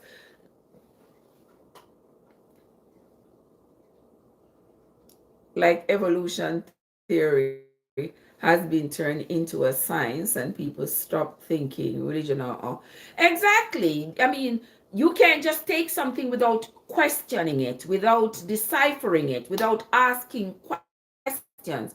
But that's always the case, you see, expedite, when it comes on to religion. Listen, I've been having this fight. I'm in my 50s. I've been having this since I was a teenager. My family knows me. They know that we have this conversation all the time. They just, I don't argue with them. They don't argue with me. We just go man, all right, brother, just go mind their own business. You understand? Because they can't present to me any irrefutable proof, and neither can anybody else who I've come across. Let's say what, rum cake and tea. Okay, so Alan Queen says it's hard to understand your point because the connection is very bad. Yeah, I know the connection is shitty. I don't know what else to do with it, to be honest with you. I have tried everything that I can, and it's still acting a fool. I don't know what to do with it anymore. So whenever I need, if I follow this internet connection, I would never ever go live, because every time I go live, somebody says it's itching, it's not connecting, it's doing all kinds of foolishness, and I am not sure why. I mean, I know how to fix it, so I can just leave it like that. You say you have too many questions. You have had too many questions from the time you were a child. You're not alone. You're not alone. I've had a lot of questions too. Questions that can't be answered. Nobody can answer them. Because one of the things I say is, you know, if God was so readily coming down to earth, if God was so readily coming down to earth and guiding human and leading humans in a particular fashion, I said, what happened between that time and now? Why has he stopped coming down to earth? Have you seen him? Have you seen him? Have you met anybody who has seen him? Why has he stopped coming down to earth to reveal himself to man, to commune with man? Why? In Genesis, he said he was going to protect the children of Israel, and he was going to fight with those who fought against them, and he was going to love those who love them, and all of that. And yet still we see over the years where the enemies have come in and destroyed Israel to shits, like destroyed it. Where do you think God would have been when all these people were coming in and destroying Israel? Now, what they say is, oh, it's because you all sinned against him. So, okay, you are my chosen people, and you are the people I have chosen to give all the blessings in the world to, and to lead, and you're going to conquer, and you all are going to have this and that and the other and the third, and everybody's going to respect you and bow down to you, etc., etc., etc. That's what Moses said, God said, right? And then as we continue to read the Bible, we see where the Syrians, the Syrians, the Egyptians, the Babylonians, everybody came in and destroyed Israel, until Israel was reduced to shits, to nothing. And I say, where was their God then? The same God who was going to protect them forever. Where was he? And that is why we see even in the Psalm, you hear the children of Israel in their poetry and in their songs. They are crying out to God, where are you? Are you sleeping? Wake up. We are your people. You said you were going to do this for us. You said you were going to take care of us. You said you were going to. You said. Where are you? Where are you? Where are you? Where are you? And they cried and they cried and they cried. And where was God? And they still got destroyed. And even their tabernacles got looted. And the whole place got destroyed, and the people displaced, and they were slain with the sword and pestilence and everything. And what were they told? Oh, it's because you all did not obey God. So imagine I have my 5 children, and I say to my 5 children, I will protect you with my life. I will do whatever it takes to take care of you. And my child disobeys me. And I say, you see you? Because you disobey me, I turn me back, I wash me hand, me done with you, whatever that happen to you, make it happen. And I am over here, and I see somebody over there slaying my child. I can hear them plotting. I can hear them plotting to destroy my child. And I sit there and I say, because she was rude to me, I am not going to intervene. Make the enemy eat her alive. What kind of parent would I be? You understand? So that causes me to have a lot of questions as to what happened with the children of Israel from the time in Exodus when Moses told them that God was going to be with them the whole time, and they were going to he was going to protect them, and said that God said, you will be my people, you will serve me, and you will make sacrifices to me, and all these things. And then every single nation round about them were able to come up, rise up against them, take all they had, slay them, destroy their cities, destroy their whole country. Destroy their whole country.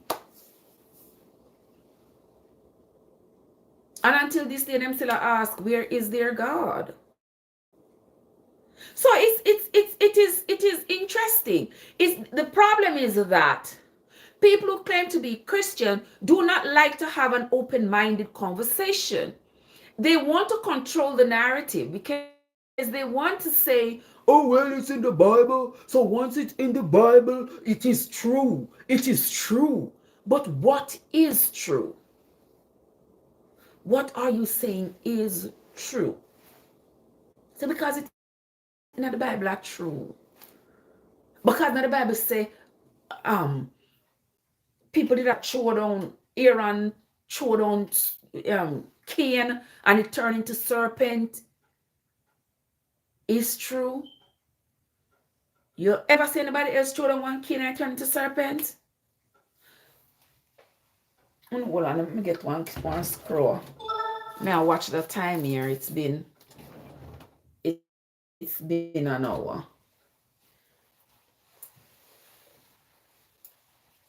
Let me check and see.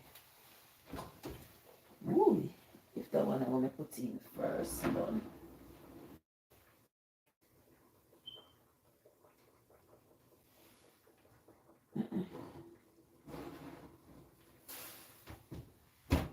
No, I'm not done yet.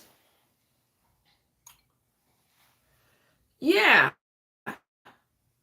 So, where I say, you can imagine the questions I had after my older siblings learned of evolution, Bible books on creation, Adam and Eve were white. When did the shade start? When did the shade start to appear? Yeah, that too is another question. That too is another question that people ask. Like, at what point did we start to, did our color start to change? But the thing is, there's one set of people who want to believe that Adam and Eve were created white. Even the Adam and Eve story is questionable. And then there's another set of people who want to believe that, oh, well, Adam and Eve were black. And my question is, were there ever any Adam and Eve? Because, Tech B, what's up? Why I asked the question as to whether or not there was any Adam and Eve, you look at it. If Adam and Eve were the first two people on the earth, according to the good book, who was doing the narrating for all the things that were happening with Adam and Eve? Who was narrating the story of Adam and Eve? And an even better question. How old were they when they were created? Because the Bible said Adam lived to be what, 930? I think he said he lived to be 930. So when he was created, how old was he? Who was counting his age? These are questions that I ask. And people say, and Christians ready to come at me because I'm asking these practical questions. Like, anybody else out there think like me, or is it just me? It can't be just me. You know, how old were they when they were created? So that somebody could check their age, could check Adam's age to say Adam was 930 when he died.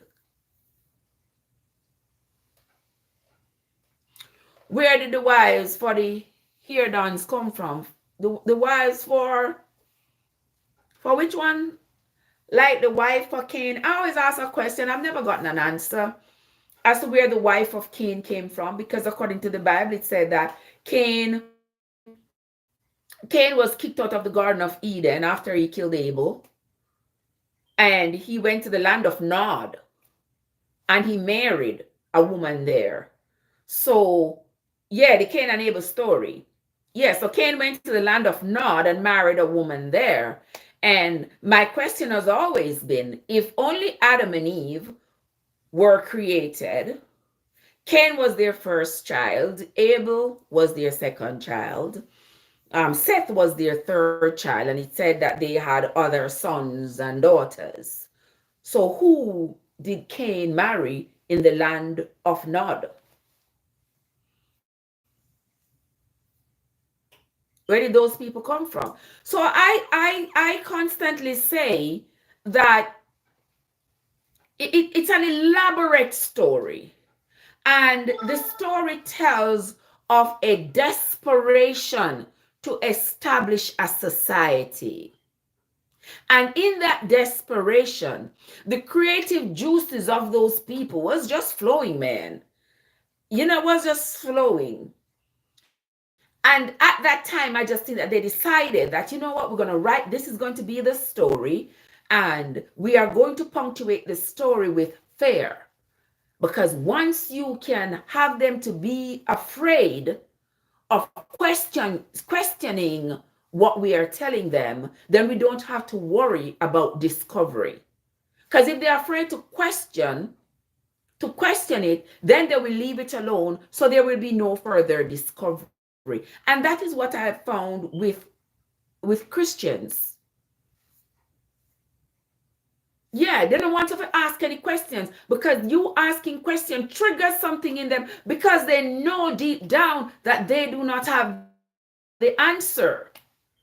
And they know deep down that what you are asking is valid and they don't have the answer. So rather than being rational and say, you know what, you know, that question you have is critical. I really don't have an answer for it. You know, it's questionable. They get upset. They get upset and they say, oh, you know, as humans, we are not worthy to stand in the presence of God. If there is a God, then I want to believe that I am worthy as being part of his creation. I would want to believe that I am worthy to stand in his presence. And if you tell me I got to ask him for favors and ask him, if you want to tell me I need to ask him for favors and I need to ask him to intervene on my behalf with anything that is going on in my life, then I need to be able to stand before him. Why would he say, you are my child, I will be here for you. Whenever you have problems, come to me. But you are not worthy to stand in my presence. Like, who accepts that? Who accepts that? No. No. That's just a bunch of fallacy in your heads. All you got to do is believe. Yes, that's what they say. All you got to do is believe. Just believe. Just believe. I don't have to just believe something that can't be proven to me. And I'm saying, oh, you don't need no more proof. Can you see the wind? These are the same questions that even back then, the children of Israel had for Moses. You know, how do we know that this God that you say you are talking to really exists, and don't you feel the wind? You need more than that. You don't have to see to believe it. You can feel the wind and you don't know where the wind comes from. The sun comes up in the morning and the sun goes to sleep at night. They did not even know that the sun don't go to sleep. They didn't know that is, but that was what they believed, because it was not scientifically proven that the sun did not go to sleep, but was on the other side of the earth. They didn't know that.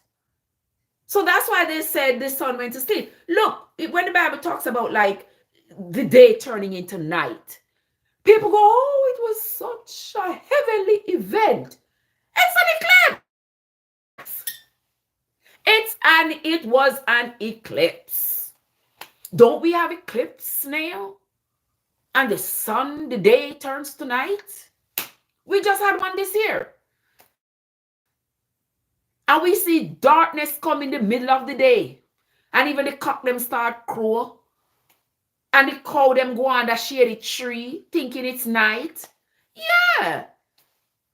It happened then too. And when it happened then, they thought, my God, there's something going to happen. Oh my God. That is because they did not know. It was not scientifically proven then that it's just a celestial phenomenon. That's all. That's all. Yeah. It don't have nothing to do with something going to go wrong with you, or nothing to do with that. A celestial phenomenon, that's it. It's dangerous when one's eyes are opened. You cannot go back. Well, I don't think it is dangerous when your eyes are open. I think your eyes need to be, what's up? I think your eyes need to be open. You need to ask questions. You need to ask questions. People have those interesting arguments. I just don't sweat over it anymore. Me either. I don't sweat over it. I talk about what I see and what I believe, what I feel, but I don't fight with people or argue with them if they don't agree with me, because I'm not really looking for people to agree with me. You get what I'm saying? I'm just saying, this is interesting. I got questions where this is concerned. And I don't know. I don't know. I don't have the answer, but this right here seems questionable. But anytime I say that,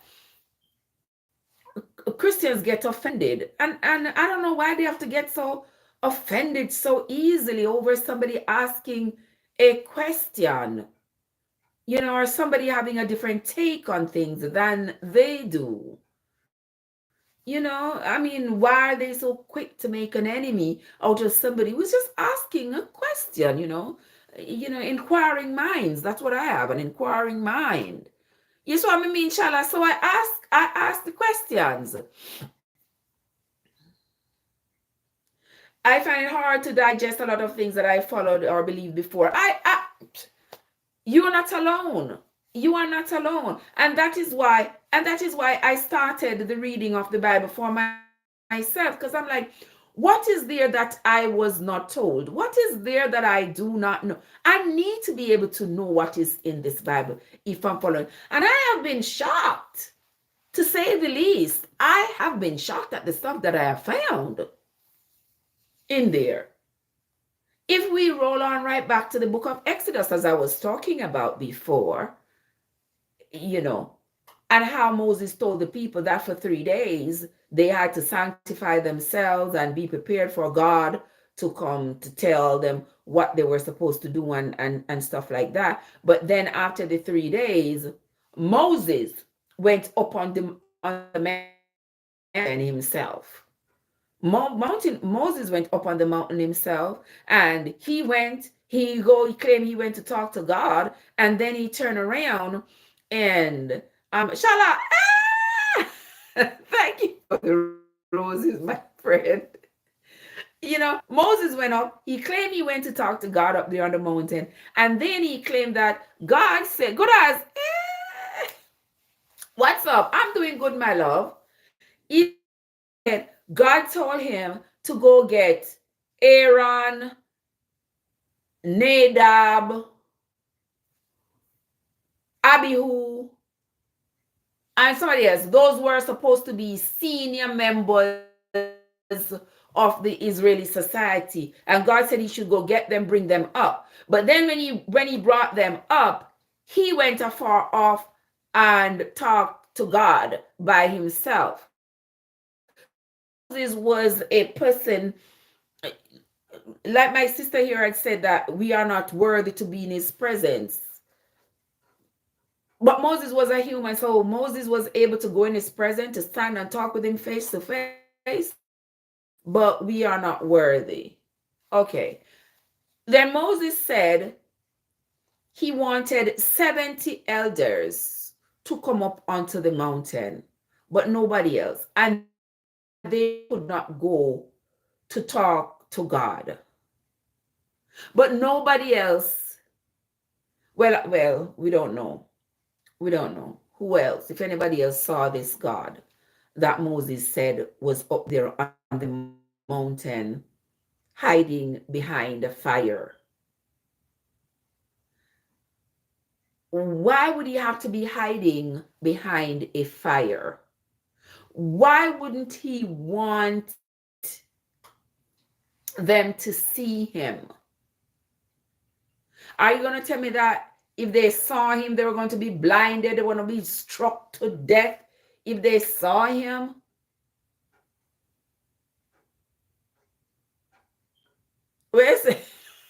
If one is a decent human being, I may listen to their preaching, as long as they're not talking about hellfire. Exactly. I like your outfit. Thank you, darling. Thank you, darling. Yeah, me just decide tonight for dress up while me I bake, me love. I bake, you know. I bake. Decide, say, you know, let me dress up. You know, say, me don't have too much places going, you know. I don't have too many places going except to work. So, yeah, since me have only work to go, I say, all right. You know, rather than have the clothes, them just put them up, them just put them on, yeah, man. Yeah. So anyway, so I was talking about how some of the things that I find in the Bible to be quite questionable. And I was saying, you know, expedite. I need to know. The thing is, I haven't studied theology. I just read the Bible for myself. Yeah, because I noticed that people that might tell you what in the look like you're in Africa. You maybe seen my ancestral spirit. You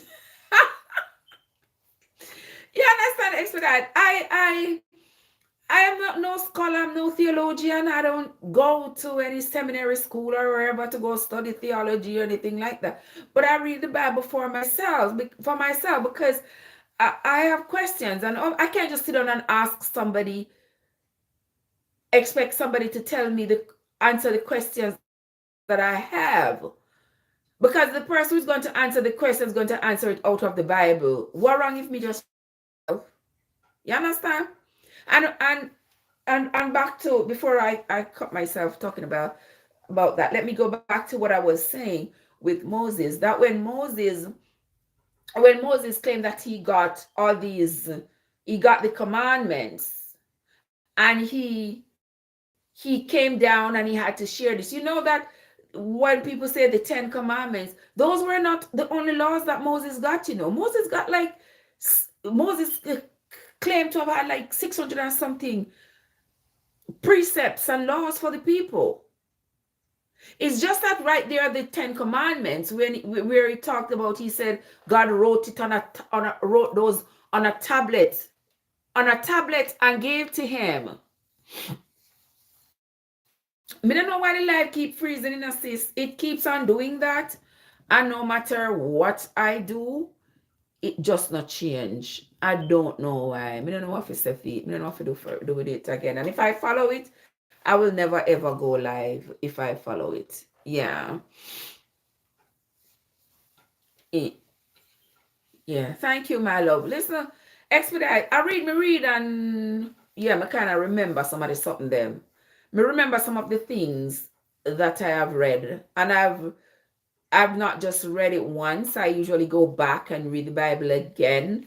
And if you see even on my channel, I've uploaded to some part in Exodus. I sometimes play those and listen to them repeatedly. Sometimes me I drive and I just put my phone on my own YouTube channel and just keep listening to what I have narrated there.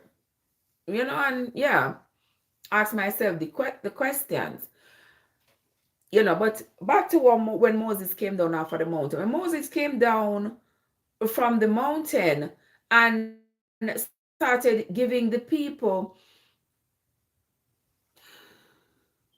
Oh, okay, my love. Okay.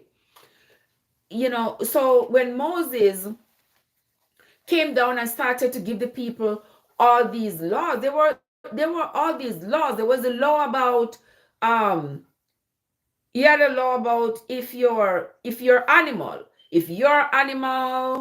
escape and came into my field and ate down my corn, and how to handle it. You were supposed to pay me like double, something like that. And if you dig a pit and you didn't cover the pit, and my animal fell in the pit and break his leg, you're supposed to pay me back for the animal. And if you did it out of good faith or something like that, then you can pay me and keep the animal, or some yeah, there was a whole barrage of laws that Moses claimed to have gotten. And Moses had these laws he was implementing in their society. As he said, he had been given all of these laws by God upon Mount Sinai. But it was just a way for Moses to establish order in the society that he was creating. Because what kind of society would it be if he had no order? Remember, the thou shalt not kill wasn't new to the Israelites. It wasn't something new. Because remember, in Egypt, the law of thou shalt not kill existed. So, who gave the Egyptians that law? Okay? That law existed prior to Moses, saying that God gave him these laws. If the law of thou shalt not kill did not exist prior to Moses claiming to have gotten this law on Mount Sinai, then Moses would have had no reason to have ran from Egypt after he had slain the Egyptian man and the Pharaoh was after him. He would have had no reason to run. They wouldn't have been coming to him if killing was not illegal. So, who would have given the Egyptians that law to say killing was wrong, for the Pharaoh to have been after Moses? By the way, even the part where they were taught how to be hygiene to be taught. Hygiene had to be taught. Well, the Bible always talk about the people going to the river to bathe and all of that. So I'm sure they knew how to go wash themselves. They knew when they needed to be washed, you know. And I don't think there was any question about the right or the wrong way to wash. It's just that people may have done it differently, you know. I also question, all those plagues down there in Egypt. That too was one of the more concerning parts of the Bible that I have read. If you all noticed in in the ending part of Genesis to the beginning part of Exodus, where they talked about the children of Israel being in Egypt and Moses advocating for the pharaohs to let them go so they can go in the jungle to go serve their God and make their sacrifices and whatever. Didn't Moses, didn't the Bible say that God told Moses he will deliberately harden Pharaoh's heart? No, you tell me, what kind of manipulation is that? That God would say to Moses, I'm going to send you to Pharaoh. Go and tell Pharaoh to let my people go out of Israel, out of Egypt. But at the same time, God said, I'm going to harden Pharaoh's heart. I'm going to make sure that no matter what Moses tell Pharaoh, Pharaoh is not going to obey.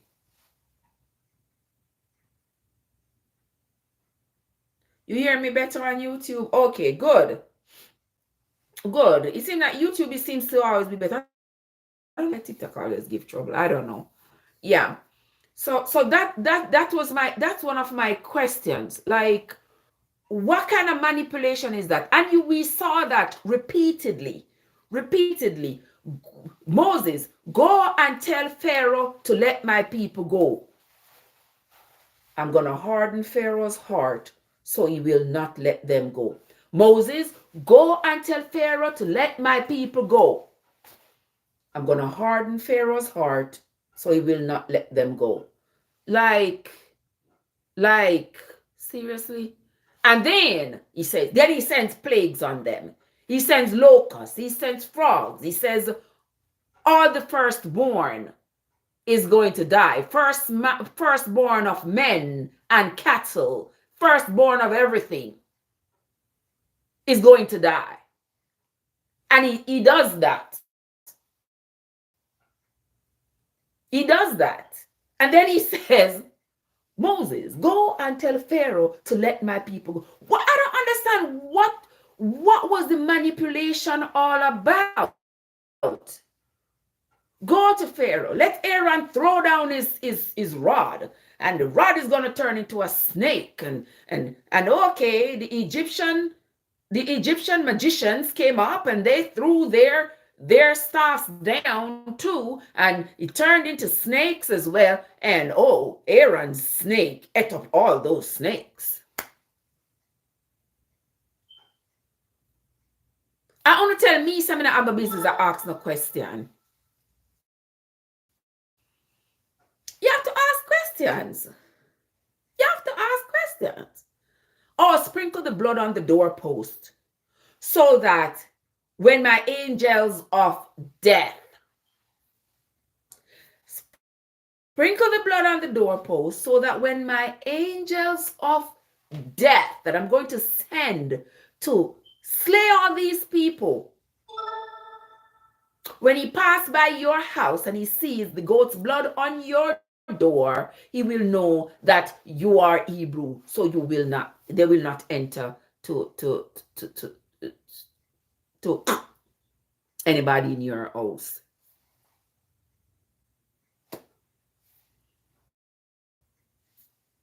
And even after that, and amid the weeping, the wailing, and the bawling of the Egyptian women, For all they had lost during that period when this manipulation was going on, he says, borrow their silver and their gold and their brass, and your woman dress in that silver and gold and brass and stuff, and escape Egypt.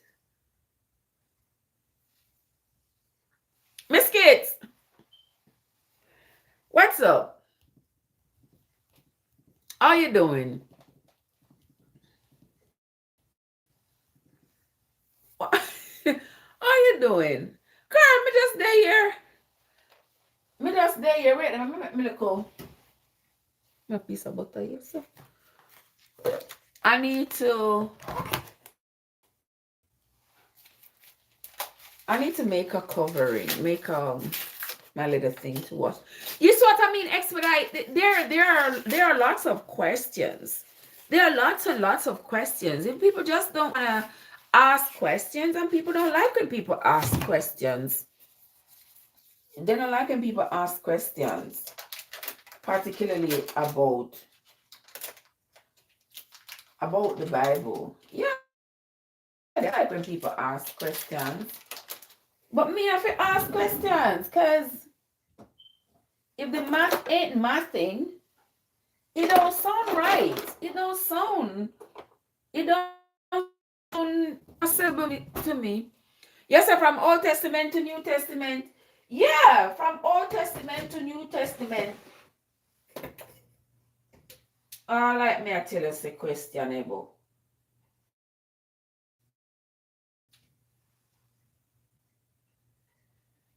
Yeah, all like me, I tell you, say, is questionable. You know, make me have a heap of questions, man.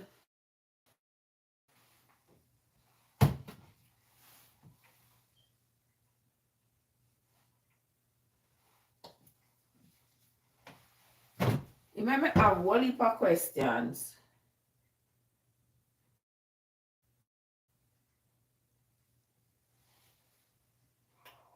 Trust me.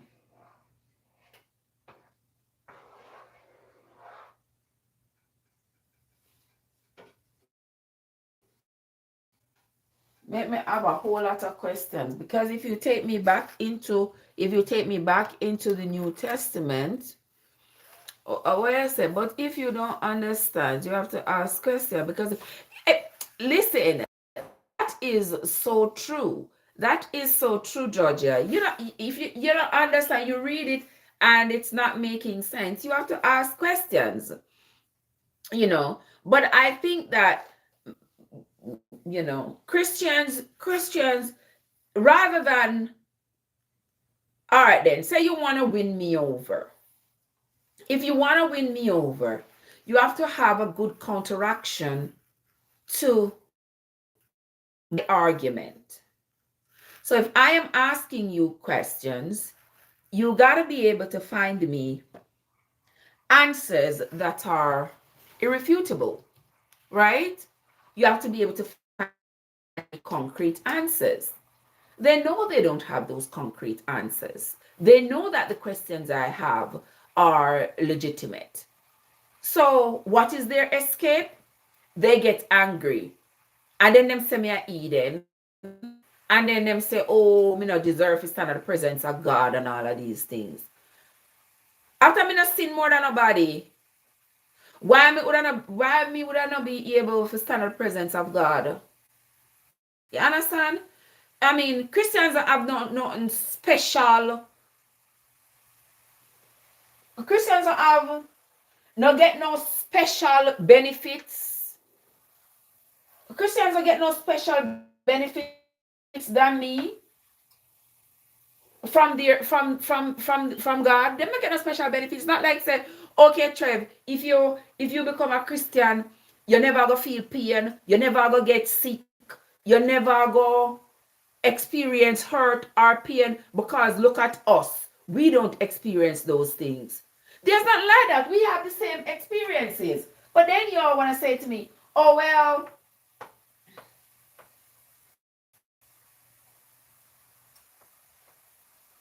if you don't if you don't believe, you're gonna go to hell. Why is it that I have to believe? I think people go to yes, people use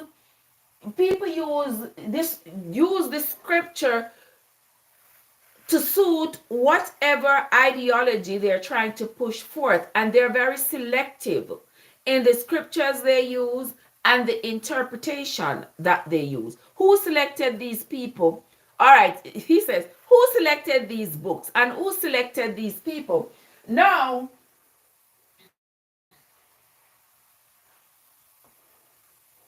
that is a great question. That is a great question. My my religious friends usually say, these were men inspired by God who wrote the Bible. And I've said a million times that that is not true. But if they want to believe it, who am I to tell them they can't believe it? When you read the Bible, you realize there's no such thing as anybody being inspired.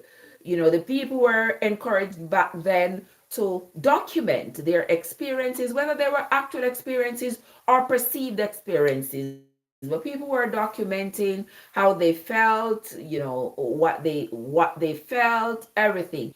So in compiling this book of his Hebrew history, they decided they're gonna choose some of these writings and they're going to leave out some. And that is why in the New Testament, John said there's no way that all the Hebrew writings could have fit in any one book. So that would explain why some of the information would have been different, because they couldn't put everything in the one book. Yeah, but that is the thing, my love, because the Bible was not written. It's a compilation. It's not like one person sat down and, oh, I'm inspired. I'm inspired to write. I'm going to write this because I'm inspired. No. These were ancient Jewish writings, ancient Hebrew writings, ancient stuff, and they put them together. So they decide, okay, we're gonna put this writing because Job represents resilience and faith. So we're gonna put Job's story. We're gonna put Job's story in there. Okay, during the time when the Hebrews were under such bondage, and even though they had been indoctrinated into believing that whatever it was that was happening to them, God was going to love those who loved them, and those who hated them, God was going to hate. So God was going to slay anybody who tried to do them wrong. That's how they were indoctrinated. So whenever they won a war, they believed it was because their God was keeping his promise to ensure that they were successful at all times. They were the victors. When they were losing and losing because the other countries were banding together against them, and they were starting to lose numbers, in massive numbers, they started bawling and hollering and calling for their God. Where are you? We can't find you. Wake up. Are you sleeping? Have you forgotten us? Have you forgotten that you said you were going to protect us? And that is why we find in the book of Psalm, there is so much weeping and wailing in the book of Psalm. Go back and look and see when you're reading Psalm, how much, Byron, what's up? How much of it you see where the people are crying out to God for deliverance? Come save us. Yes, because that's the time when the people were under extreme bondage and they were asking themselves, where is God? So they were doing a lot of writing, like documenting this, like, where is God? So they used songs and poetry to express how they were feeling. And that's what that was.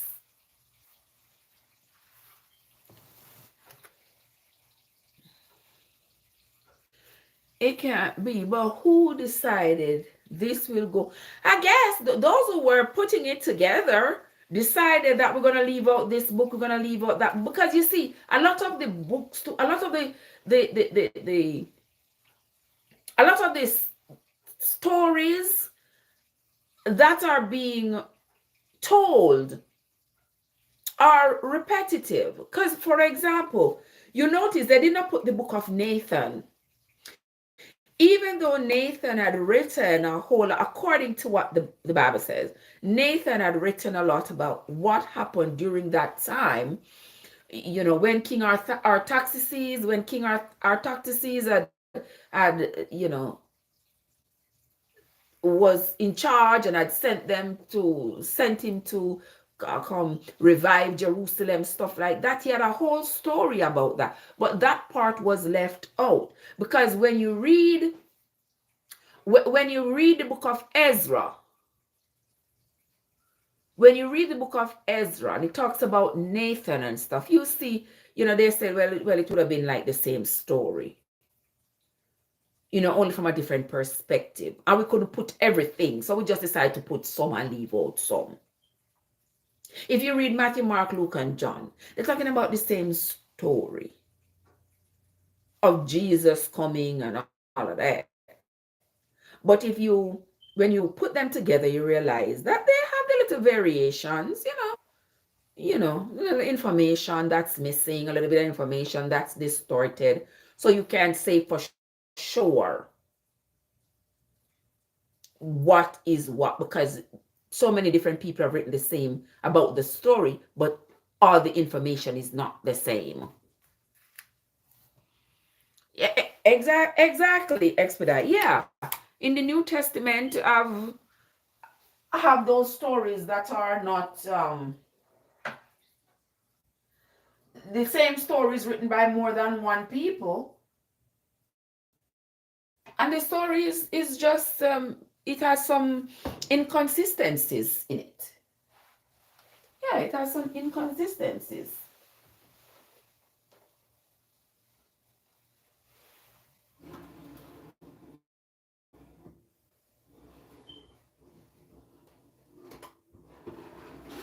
Hold on. What did I?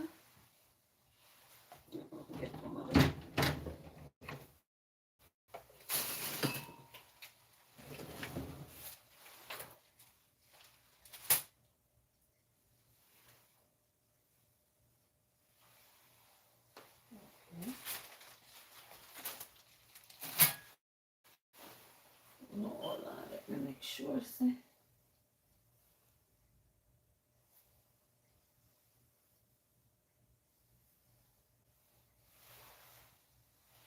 I just gotta make sure that this thing is clean once I take it out. Okay, let me wash off.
Barry, what's up? All right, let me see what I want to say. And Trev, have you noticed the digital Bible keep updated? Oh, really? Really? No, sir, I don't know that. You mean like the gateway? Cause I used to go on gateway like every morning to see what they were.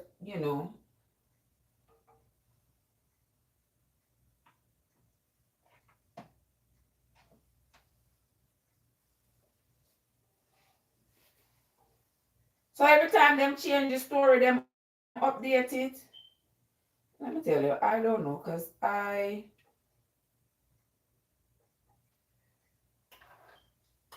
if the Bible is supposed to be the word that never changes, then it don't need no updating, right?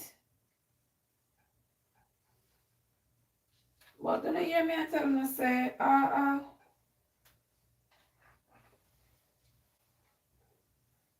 when we say I have questions, I mean I have questions because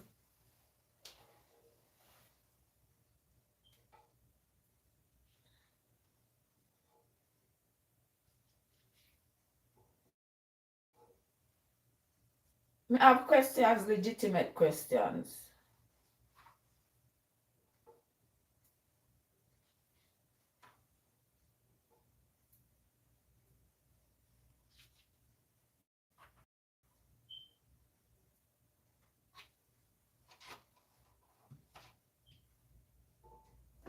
Hold on, let me come again.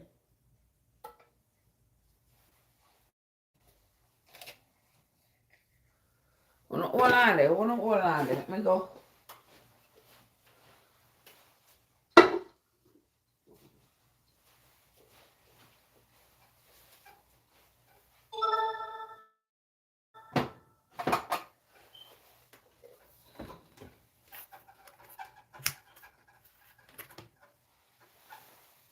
Alright, so, alright, you go on this. Alright, so me here now, I come back. Shane, what's up? Shit's a good boy. Shane, what's up? How you doing? Good to see you. Good to see you. Is it morning for you? It's night for me. Yeah, it's night for me, my love. All right, I could say now. If they keep doing that, all they expect us to. If they keep on updating it, I bet. Nowadays, updates are regular and some parts are omitted. Look at that. The owners of these Bible apps are businesses first, not many. Of course, it is. Of course, it is a business. Of course, it is a business.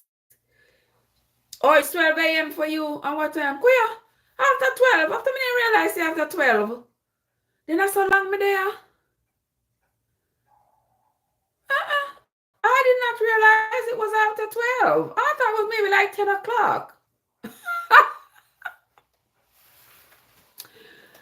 Oh, Lord. Listen, the old school Bible or the right Bible is uncommon, so we can't get anywhere.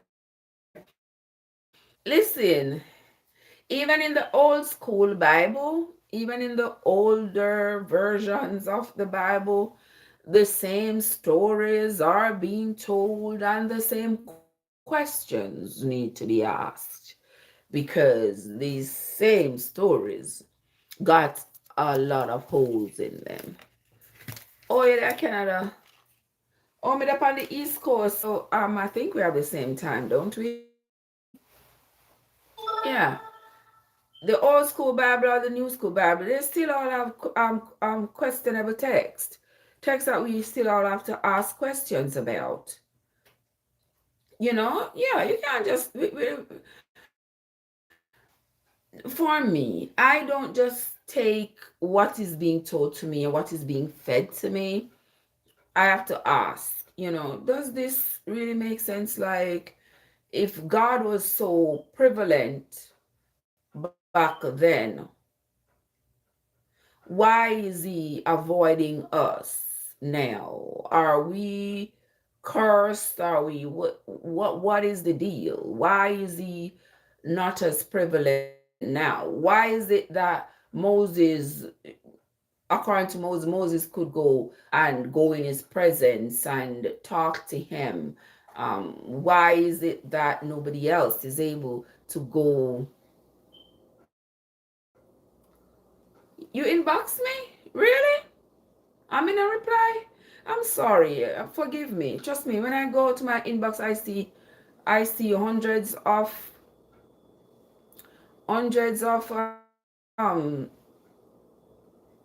DMs. I can answer all of them at once, and oftentimes if you send me today and I didn't answer, say today or tomorrow, by the next day when hundreds more come on top, I am hardly going back several days. So I apologize. I apologize. I will go look when I am done. Once I am done, I will go look. I'm sorry. Forgive me for that. There were parts added and omitted here and there for a while. Of course, yes. There are parts that the same thing I said. Remember, John said you could not have every single writing,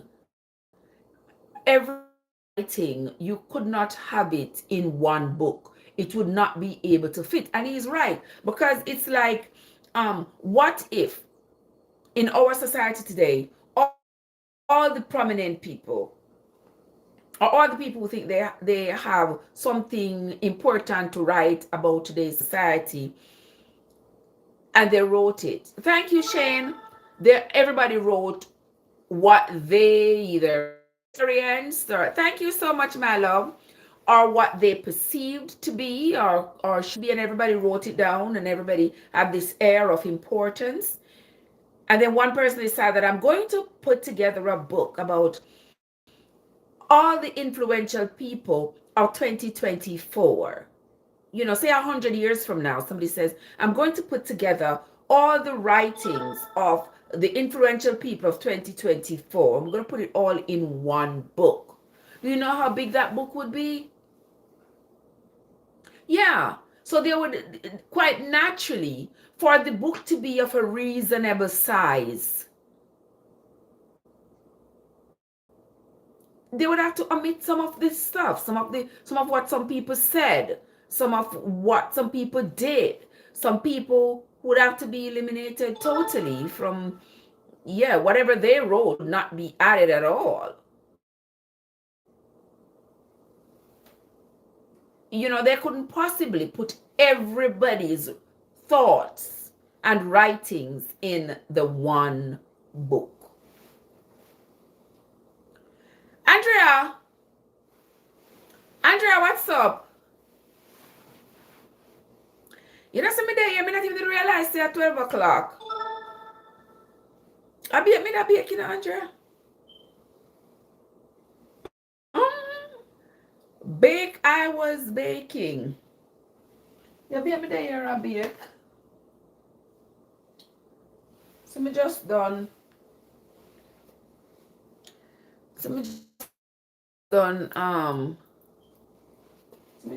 put them. So me talk about that. Yeah.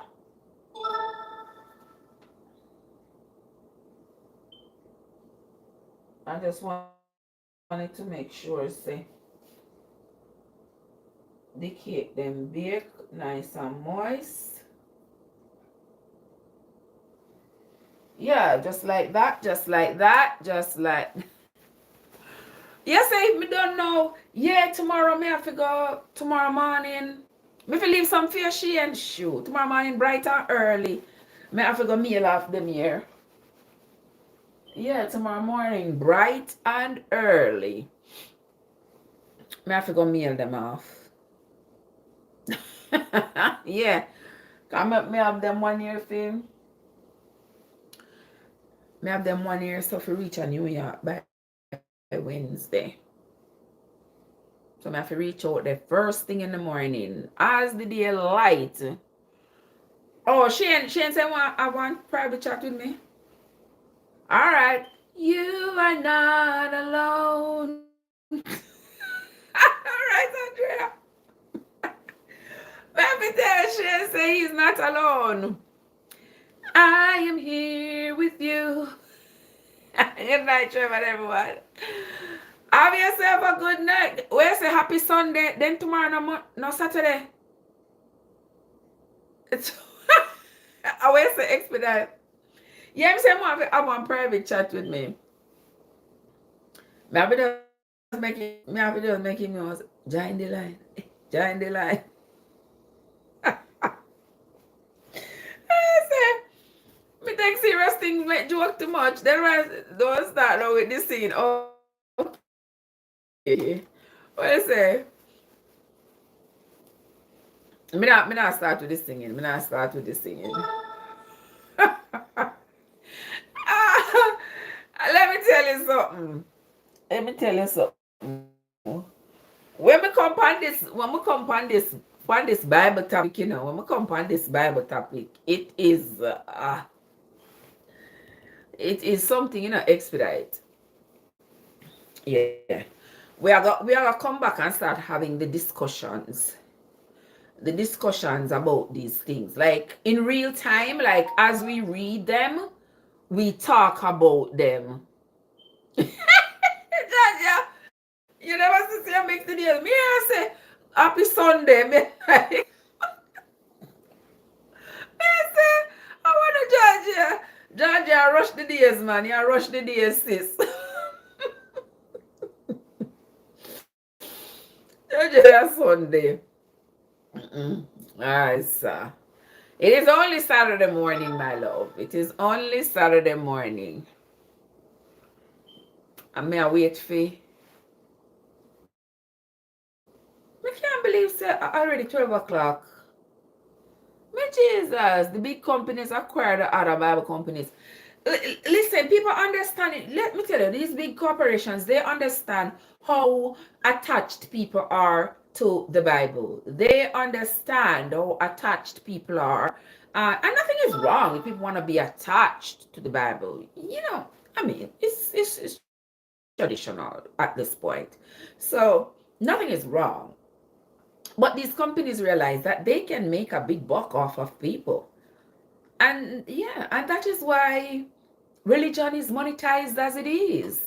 Because they realize that people will spend big money going to a Bible conference, and somebody at a Bible conference and women need to go sit down, and no woman must come up on the pulpit, and people are okay with being talked down to like that, you know, like because you're a woman, you are not worthy and you shouldn't come.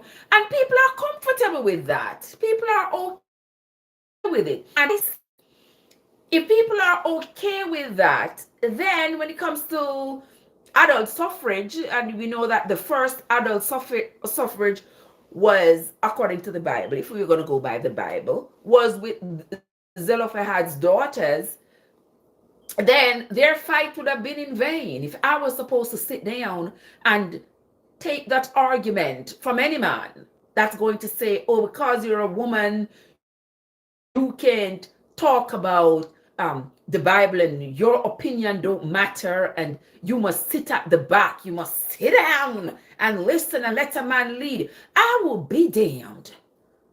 I'd be damned if I would sit down and accept that from any man or any society or anybody for that matter. No, because then the fight that Zelophehad's daughters had with Moses would have been in vain. So when I hear people say, oh, the Bible say a woman mustn't, a man must lead, and a woman mustn't go on the pulpit, and a woman, I'm like, sit down somewhere with that foolishness. Sit down somewhere with that foolishness. And they like to quote Paul in the New Testament, because remember in the New Testament where it said that if the women had anything to say, they need to ask their husbands. But people are not getting the context of what that meant. The conversations at the time were being held with the men. So the men were being told, Um, I need to accept that polygamy is okay, so that you can have me and your sister, my sister wives. No, sir, I'm not gonna accept that one. I'm not gonna accept that one. Yeah, so people like to reference that part of the New Testament that said, if the women had anything to say, they need to wait until they go home to ask their husbands. But what people are not getting is the context of what was being said at the time, what was happening at the time. At the time, they're trying to, establish order. There was a lot of evangelism. Paul was going around and preaching, and he was recruiting evangelists to preach, and he was setting them up in different areas to say, you control that area, you control that area, and we want the teachings to be in sync. We want the teachings to be the same. We don't want it to be like, you over there in the current teaching one thing, you over there teaching one thing, you over there teaching. No, we want it to be in sync. But when I come into this tabernacle to talk with the people about what they're doing and what they're not doing right, and how I want this part of our organization to work, I'm going to only talk with the men. Yeah, because that was the society then. So I will talk with the men. I'm not going to have an open forum where men and women are asking questions. And no, I'm going to have a conversation with the men. And if the women want to know what was discussed, then they can ask their husband when they go home. It was a simple thing. And people take it and say, oh, it's because women were not allowed. And the Bible said women need to sit down and they need to go ask their husband. So what about the women who have no husband? So we are not valid. We don't have anybody to stand up for us. There's nobody for us to ask any questions because we are not valid. No. That's not what the Bible was saying. That's not what Paul was saying. Paul was just saying you've got to have a conversation with the leaders, with the elders of the church. And the elders of the church must tell the rest of the church what was discussed. And the women, they can ask their husbands when they go home what was talked about. And a story. There are people who have no business being on the pulpit. You're right. You're right. There are people, I can hear some hatred being spewed from the pulpit, and I'm just always shaking my head like, all this hatred, and people are sitting down there clapping and saying amen. And saying amen. People are insulting them and humiliating them and doing it in the name of God, and they're just sitting there and amen, praise the Lord, brother, praise the Lord, brother. Don't you dare come up here in your woman don't belong up there. A woman's place is not on the pulpit, and I'll be damned if a woman cross that step and come up on this pulpit here.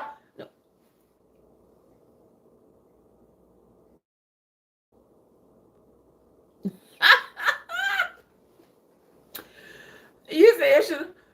What you say? You said if you ask the older woman, but as for me, I have no issue because I'm an older woman. Older women make beautiful lovers. Older women, they understand. I've been around some, and I have discovered now the older women know just how to treat their men. Okay, all right. Enough. Enough, Trev. Enough. Enough. Where I shouldn't have any problem. Me not like problems, cause me not like botheration. Me not like botheration.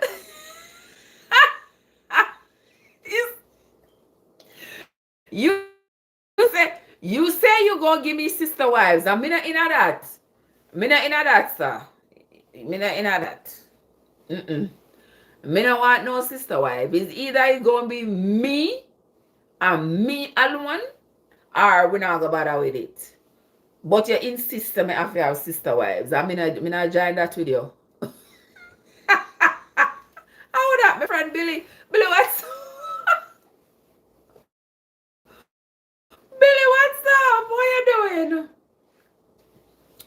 Happy Saturday morning. You see Saturday morning, you see how long I'm there. I'm here wait for the cake here in the oven for done baking. Me just put it in, so I don't know what I open the oven for. For the cake ketchup draft. Woo! Yeah, me just need to fix up, wash up, and everything, and then me good for the morning. Right, people? That is the deal. When I say what me there chat, but me there chat about all kind of sitting, you know.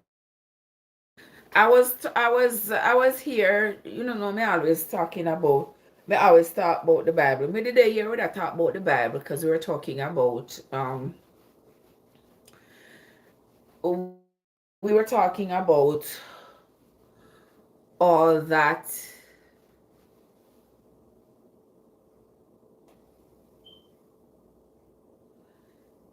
if you say yes ASAP, you may be the one and only. But if you delay, you might get a sister. Listen, you need to behave. No, man, you're not going to bamboozle me into saying yes right now. No, sir. I'm saying yes on my terms.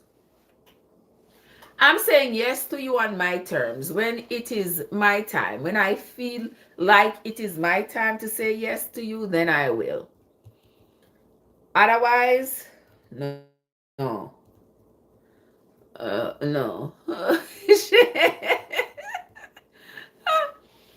Oh, Paul, with this statement, I have a good example. What is too personal for now? But you know, Shane, what's up? But you know what the thing is,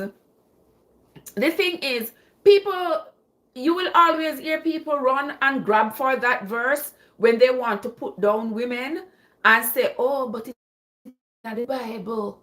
It's the Bible says. So that's why I always say don't go with the one verse bandits.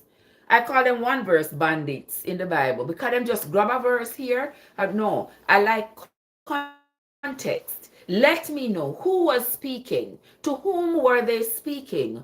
I mean, what's the context? What were they talking about? Where's the shade? She like my eyes.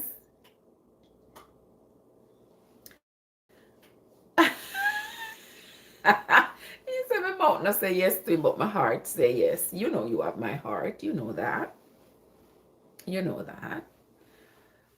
Yeah. Is the thing is, you know, expedite the people them keep on referencing stuff in the Bible, but them just grab one verse. She ain't say me have any more to say. Really shit.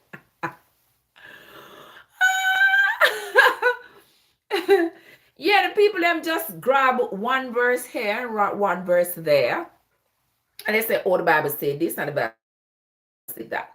But you have to get the context. You have to know, you know, who was speaking. To whom were they speaking? What were the circumstances under which such utterance was made? You know, what were they referencing? What's a Shane seems to real loving in my eyes. I see the look in your eye that's telling me, and you know, no girl, that I'm not shy. Mister, yes, man, them a one verse bandits. Them just grab a verse here, grab a verse there, and one dash it pan you. And if you wanna just take that one verse, you realize you're in trouble. You understand? You have to read the whole thing, read that whole chapter, see who talking, what they're talking about, what is this reference to, you know, and then you have to understand also the language of the Bible. Oh, no singing. Okay, no singing, no singing. We have to understand the language of the Bible. When the Bible says within and without, based on the context, Within could mean inside. Without could mean outside. You have to read the whole thing to see what it's talking about. Because if we talk about somebody saying without the camp, that means the person has to stay outside of the camp. Yes, Shane, my son come off as soon as that cake they when I oven bake. As soon as the cake in that oven bake, me come off.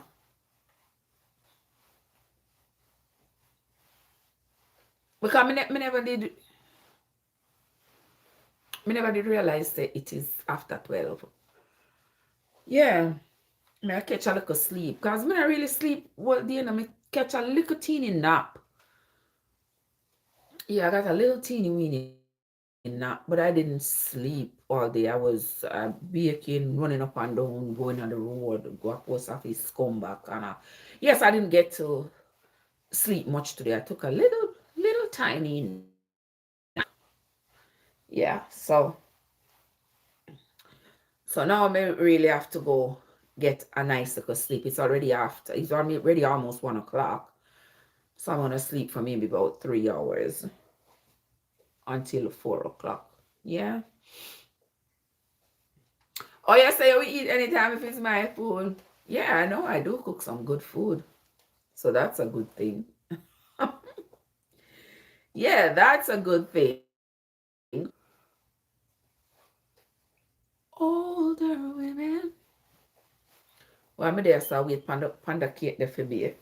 And while these are cooling,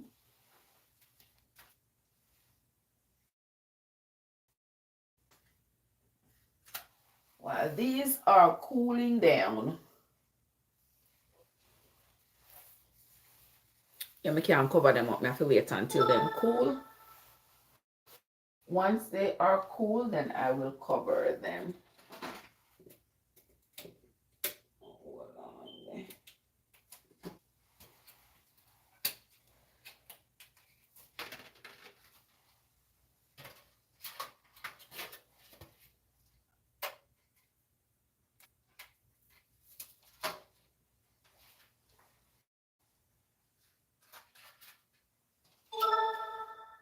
There we go.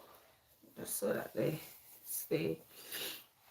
Yeah, so they're covered up.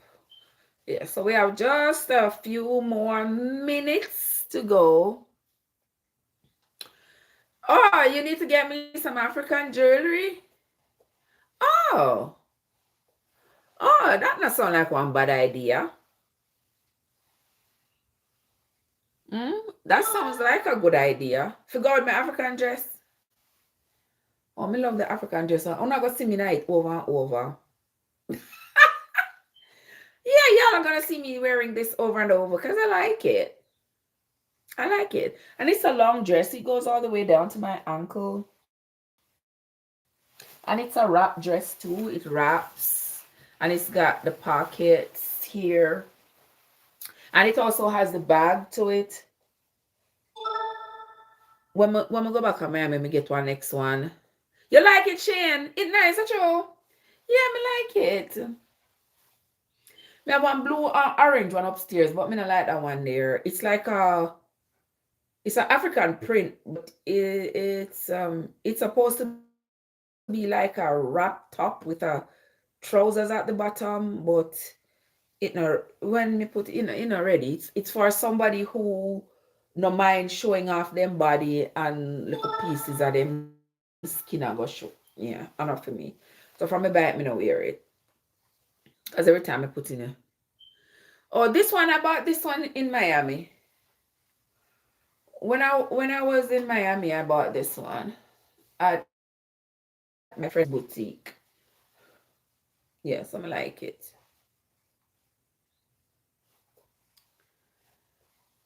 Yeah, it was a whole ensemble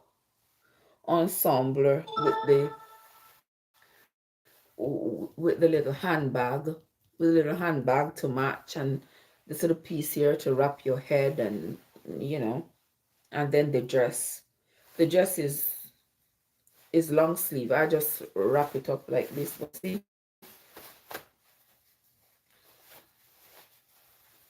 Yeah. That is the sleeve. Come all the way down. See that? But me can't have the sleeve or carry on. So while me in the kitchen, next thing it go fan over something. I can't do that. No. Can't do that. Can't do that at all. Yeah, nice. You need bracelet and bangles to go with that. Lord oh, Jesus. That's a one whole heap of things. Listen, me I try to minimize heap of things. Me wear 2 bracelets, morning, noon, and night. I don't add anything. I don't take off. Me wear them 2 necklaces here, morning, noon, and night. Yeah. Me not take them off. Nothing. Me wear them 2 earrings here, morning, noon, and night. It's on a very, very rare occasion that me take them off. Come me can't bother. Take out earring, take out this. Oh, you want to be my sunshine? Ah, my only sunshine. You make me happy when skies are gray.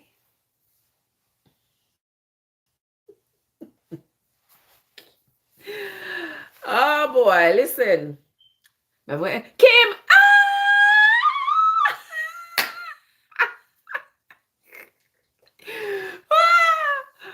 Oh my God. Oh, you want to be seen with me in this dress? No man, if you want to be seen with me, you'd have to get me one different one. No, if you no sir, right Kim? Kim, what's up? You like it? Yeah, I like it too. Thank you, boo. Thank you, darling. It's nice with you though. Yeah. Me like it. But the time when I see it at my friend's store, I could not leave it. And every time I look on it and I look on the price and I say, And I try it on and she's like, oh, you look nice. You look nice. And I said, damn. And then I just shut my eye and buy it and just say, okay, let me buy it.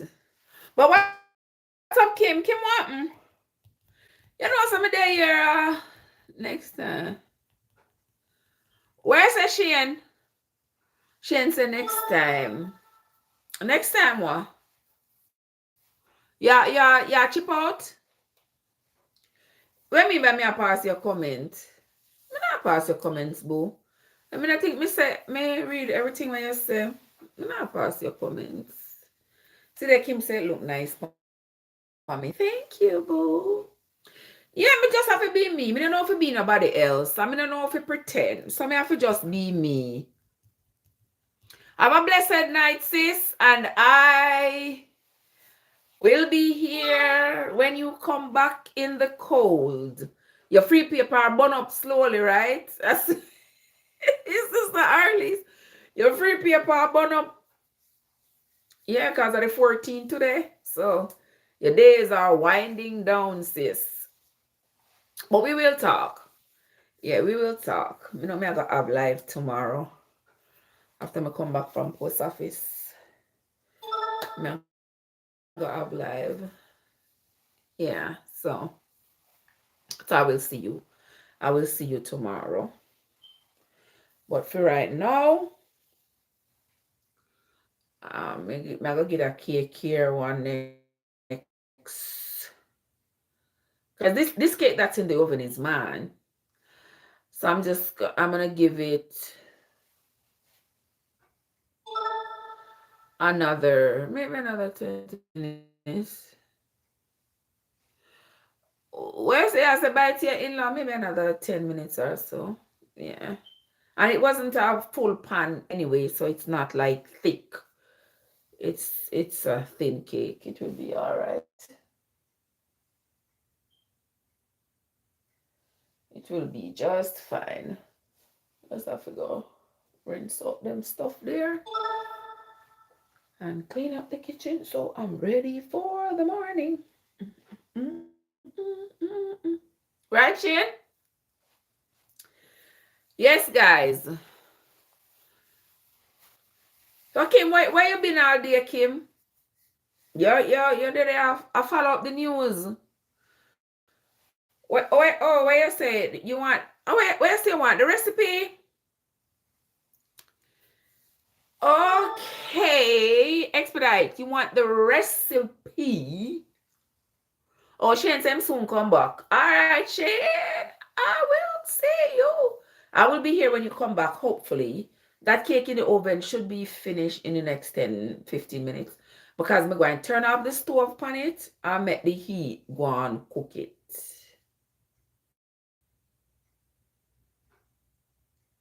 Yeah.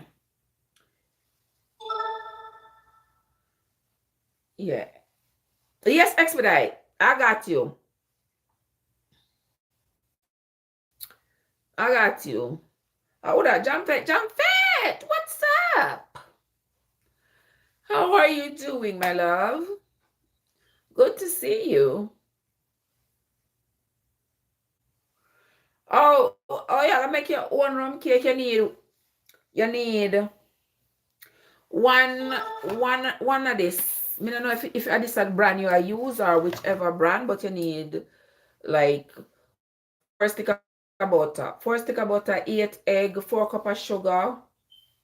You need your aromatics. You need it depending on the size of the cake you're making now. You have to determine that. Because an easy squeeze, you know. If you make a cake, easy squeeze, don't make no riot. Easy. Easy. You need butter, you need sugar, you need eggs, you need spices, you need rum, you need your fruits, you need flour, you need an oven. You need to pay your electricity bill or your gas bill. And you need a mixer. You need a two on them. You need some nutmeg, some cinnamon, some little aromatics to put in it. Maybe some almond, some rose water, whichever one you have, some lemon zest, stuff like that. If you put in it, and boom, boom, boom, boom, boom, you're supposed to be able for those cream up your butter and your sugar. Not cream it too light though, because you don't want your cake to be too. Yeah, Christmas cake not supposed to be light like them cake the way you buy our Publix or wherever. You just pick up here, you can hold it up so I see through to New York. Your Christmas cake not supposed to be that thin. It's supposed to have some body to it. It's supposed to, yeah. Some people like them cake like a pudding, like almost like a potato pudding consistency. Some people like them cake like that. In that the case, I will use one whole heap of fruits. If you make it one whole heap of fruits and egg, and you just make it would be almost like how you make on potato pudding. But me not make it like that unless somebody require it like that. Otherwise, mine is just cake. Yeah. Easy to cut, easy to eat, and easy on the stomach. But not for hold up and look whites, Yeah. Not for hold up because you have to drink responsibly, you have to use alcohol responsibly. You can't just drink just because you don't have mouth. You get me? Yeah. You can't just drink just because you have mouth. You have to be careful. Right, Peggy? Okay, so this is the thing. When it comes to the oven temperature, I steam my cake. So me put my cake them in a pan of water because I don't want the air in the oven to be dry and just suck out all the moisture out of the cake and make the cake dry. This is my strategy when me learn from my mommy, right? So if you notice when me a bake, me put my cake them in a one pan of water, and you notice when I open you see steam come out, that's because the water is boiling in there. I usually set my oven at around 290 because I want my cakes to be baked evenly. If you put up the oven too hot, I put the cake them just hurry up and bake, hurry up and dry out, hurry up and crack, and tough. Yeah. You shouldn't be in a hurry. Remember, say you have fruits in the cake, and you want those fruits, even though you cook them already, you want those fruits to cook in the cake. Yeah. And you want if it take its time and cook. You're not supposed to be in a hurry and put in the cake at 400 degrees and boom. No. I don't want quick bread I make or something. So you notice me always turn down my oven to like 290. And my cake stay there and take its time and bake for about maybe about hour 20 minutes. So yes, I put the pan. I don't just put a pan of water in the oven. I put my cake to sit in a pan of water. The one right in the now, not in no water. That one is mine. It'll go, yeah, make it just go and hold its own right there. So yeah, but I put them I put my cake pans in a pan of water so that they can take their time. They can maintain their moisture while they slow cook. You know what I mean? Yeah. That's what I gotta do. Yeah. Cause sometimes you get some cake, the cake dry because them put it on high. Remember say no, the cake have been flour, you want the flour to cook. How long flour take for cook? You want the flour to cook. You can't just put it in a 400 degrees and 1, 2, 3, you take it out. I don't cook it because the fluid dry out of it, and it's going to be dry. It's not going to taste good. If you're making a big cake, when you say a huge cake, what you mean? If you make one cake and you use the same principle, the bigger the cake, the longer it will take for bake. So you just have to adjust and modify accordingly. You set the temperature of your oven, you put it in, and you wait, and you periodically use your screw and check your cake to make sure that your screw come out clean. Once your screw come out clean, you know say your cake good. And just take it out and cover over the top of it. Just make the little wash that I put over the top of it. Your little wash I use butter, sugar, cinnamon, vanilla, rum, and just melt it on the stove. Let me just pour it. Let me just pour it over the top of the cake. No, like, see here, this is a baking tray.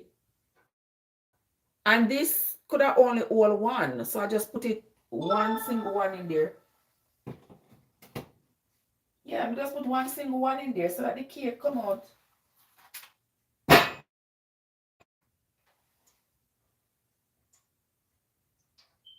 Yeah, the cake come out nice and moist. And see that the top of the cake like broke up. Yeah, it rise evenly. You make sure you put your cake in a oven. Don't put your cake in a cold oven. Put it in a hot oven and make it the heat circulate around it evenly. And it just take time and rise nicely. See there? Just like that.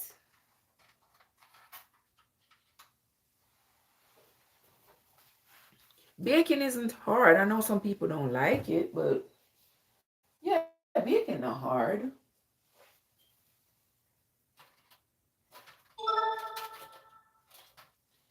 If you just take your time and do what you gotta do.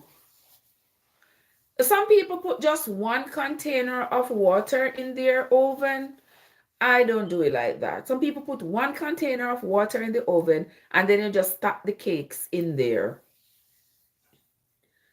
Me don't do that. Me put every cake in the container, in a container of water.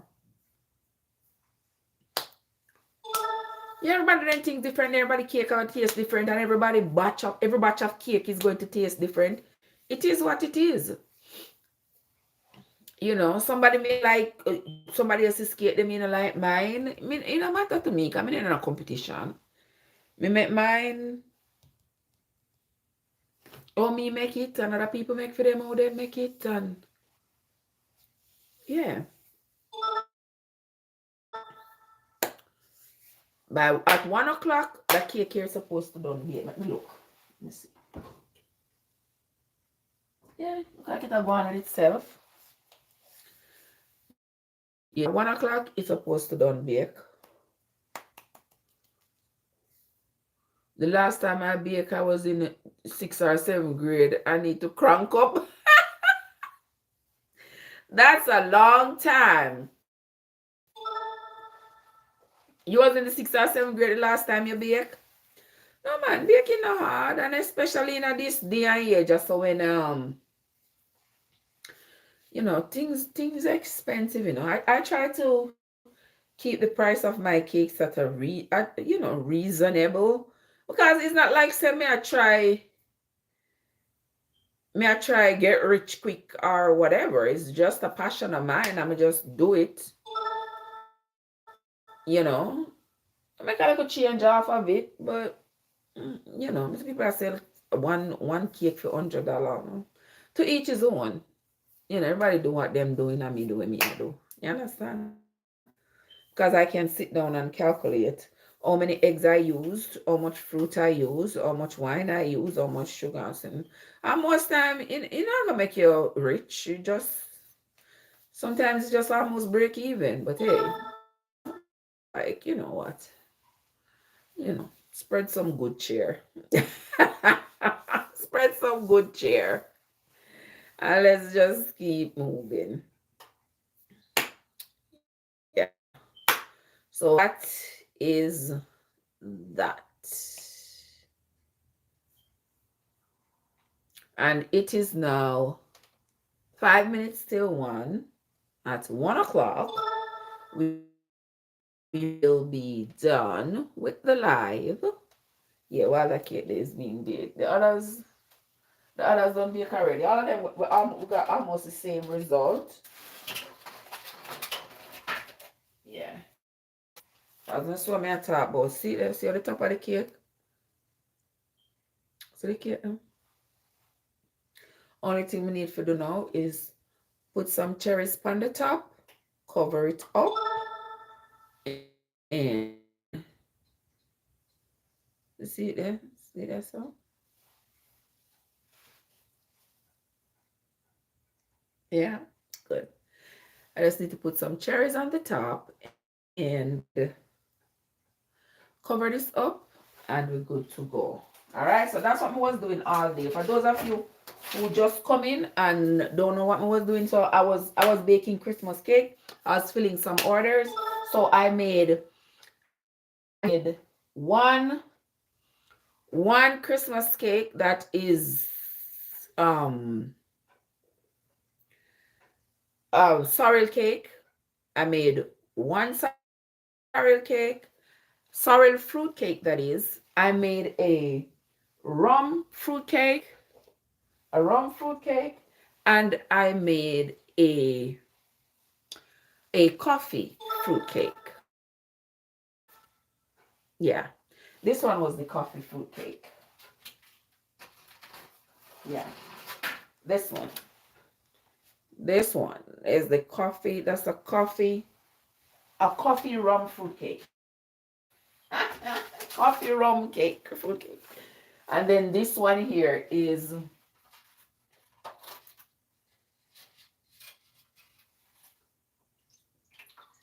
the sorrel cake.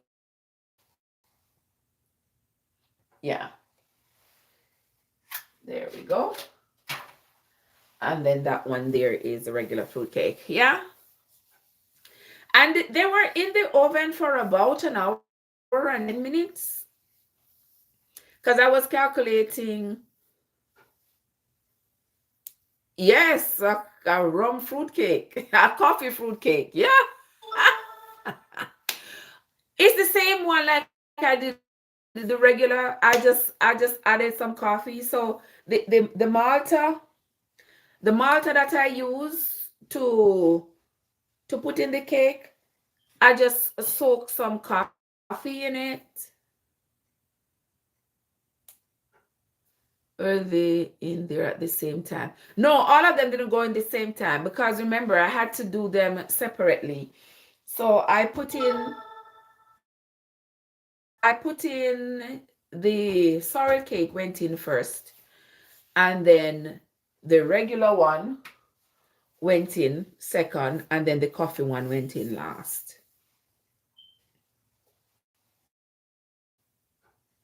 Yeah, there was one that is sorrel, there's one that is just a regular fruit cake, and then there is the coffee one. It's almost like the same batter. It's the same batter. Same 4 sticks of butter, 8 eggs, same. But the only thing is that the coffee one, I added some coffee. That's all. And the sorrel one, I added some sorrel. Yeah. Yeah, sorrel. Like sorrel, sorrel, as in sorrel, sorrel. Yeah, sorrel. Sorrel where you use make drinks. Yeah, that the same sorrel. You never know it could make cake. Yeah, man, the sorrel, like good fruit cake.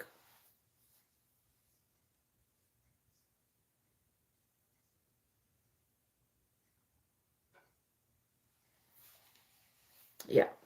So that is going to be it, my friends. I said at 1 o'clock we were going to come off, and it is now 1 o'clock. So I am going to be coming off of the live right now.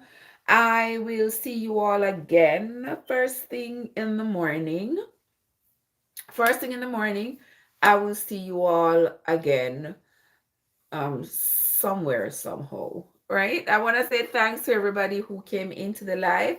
I sincerely appreciate you all, those of you who came by, stopped by, those of you who contributed, Lati Girl, Kim, and others. Me can't remember all the name. Alan Queen, Expedite, Arlies. I know AG was here. I hope AG finished fixing that truck. My friend 10K, I saw him pass by as well. And my friend Shane spent some time with me as well. And I know Barry was here as well, and several other people. I want to say thanks to each and every one of you. Expedite, all right. Thanks to each and every one of you. Miss Kits was here somewhere. Thanks to every one of you who came into the live, and whatever was your contribution. If you just came to look, if you just came to like, let me see what she's doing, let me hear what she's talking about. Whatever your case, whatever the case may be, I want to say thanks to you for coming. Thanks so much for stopping by. I sincerely appreciate each and every one of you. Me never mention your name, and I don't mean no harm. All right. You say sorrel is the OG drink. Yes, at Christmas time, sorrel is a great drink. And the sorrel, um, the petals of the sorrel also you can use to make your cake. Yeah. And you can use it in several different ways. You can, if you have the dried sorrel, you can always powder out the dried sorrel and mix it with your fruits. Or you can boil it and blend it up with your food. Whichever way you do it's going to still turn out to be a sorrel cake. But that's going to be it from me for right now, my friends. Until next time, this is Trev from Trevessence, where your journey matches. Have yourselves a great rest of the morning, guys, and I will see you all sometime later. Have a good one, guys. Expedite. Oh, you say your Jamaican relative? You said Jamaican relatives, they make it all the time. Yes, sorrel is great. I already have some sorrel that I made. I might make some more for my daughter, but yeah. That's it. Have a good night, gentle people.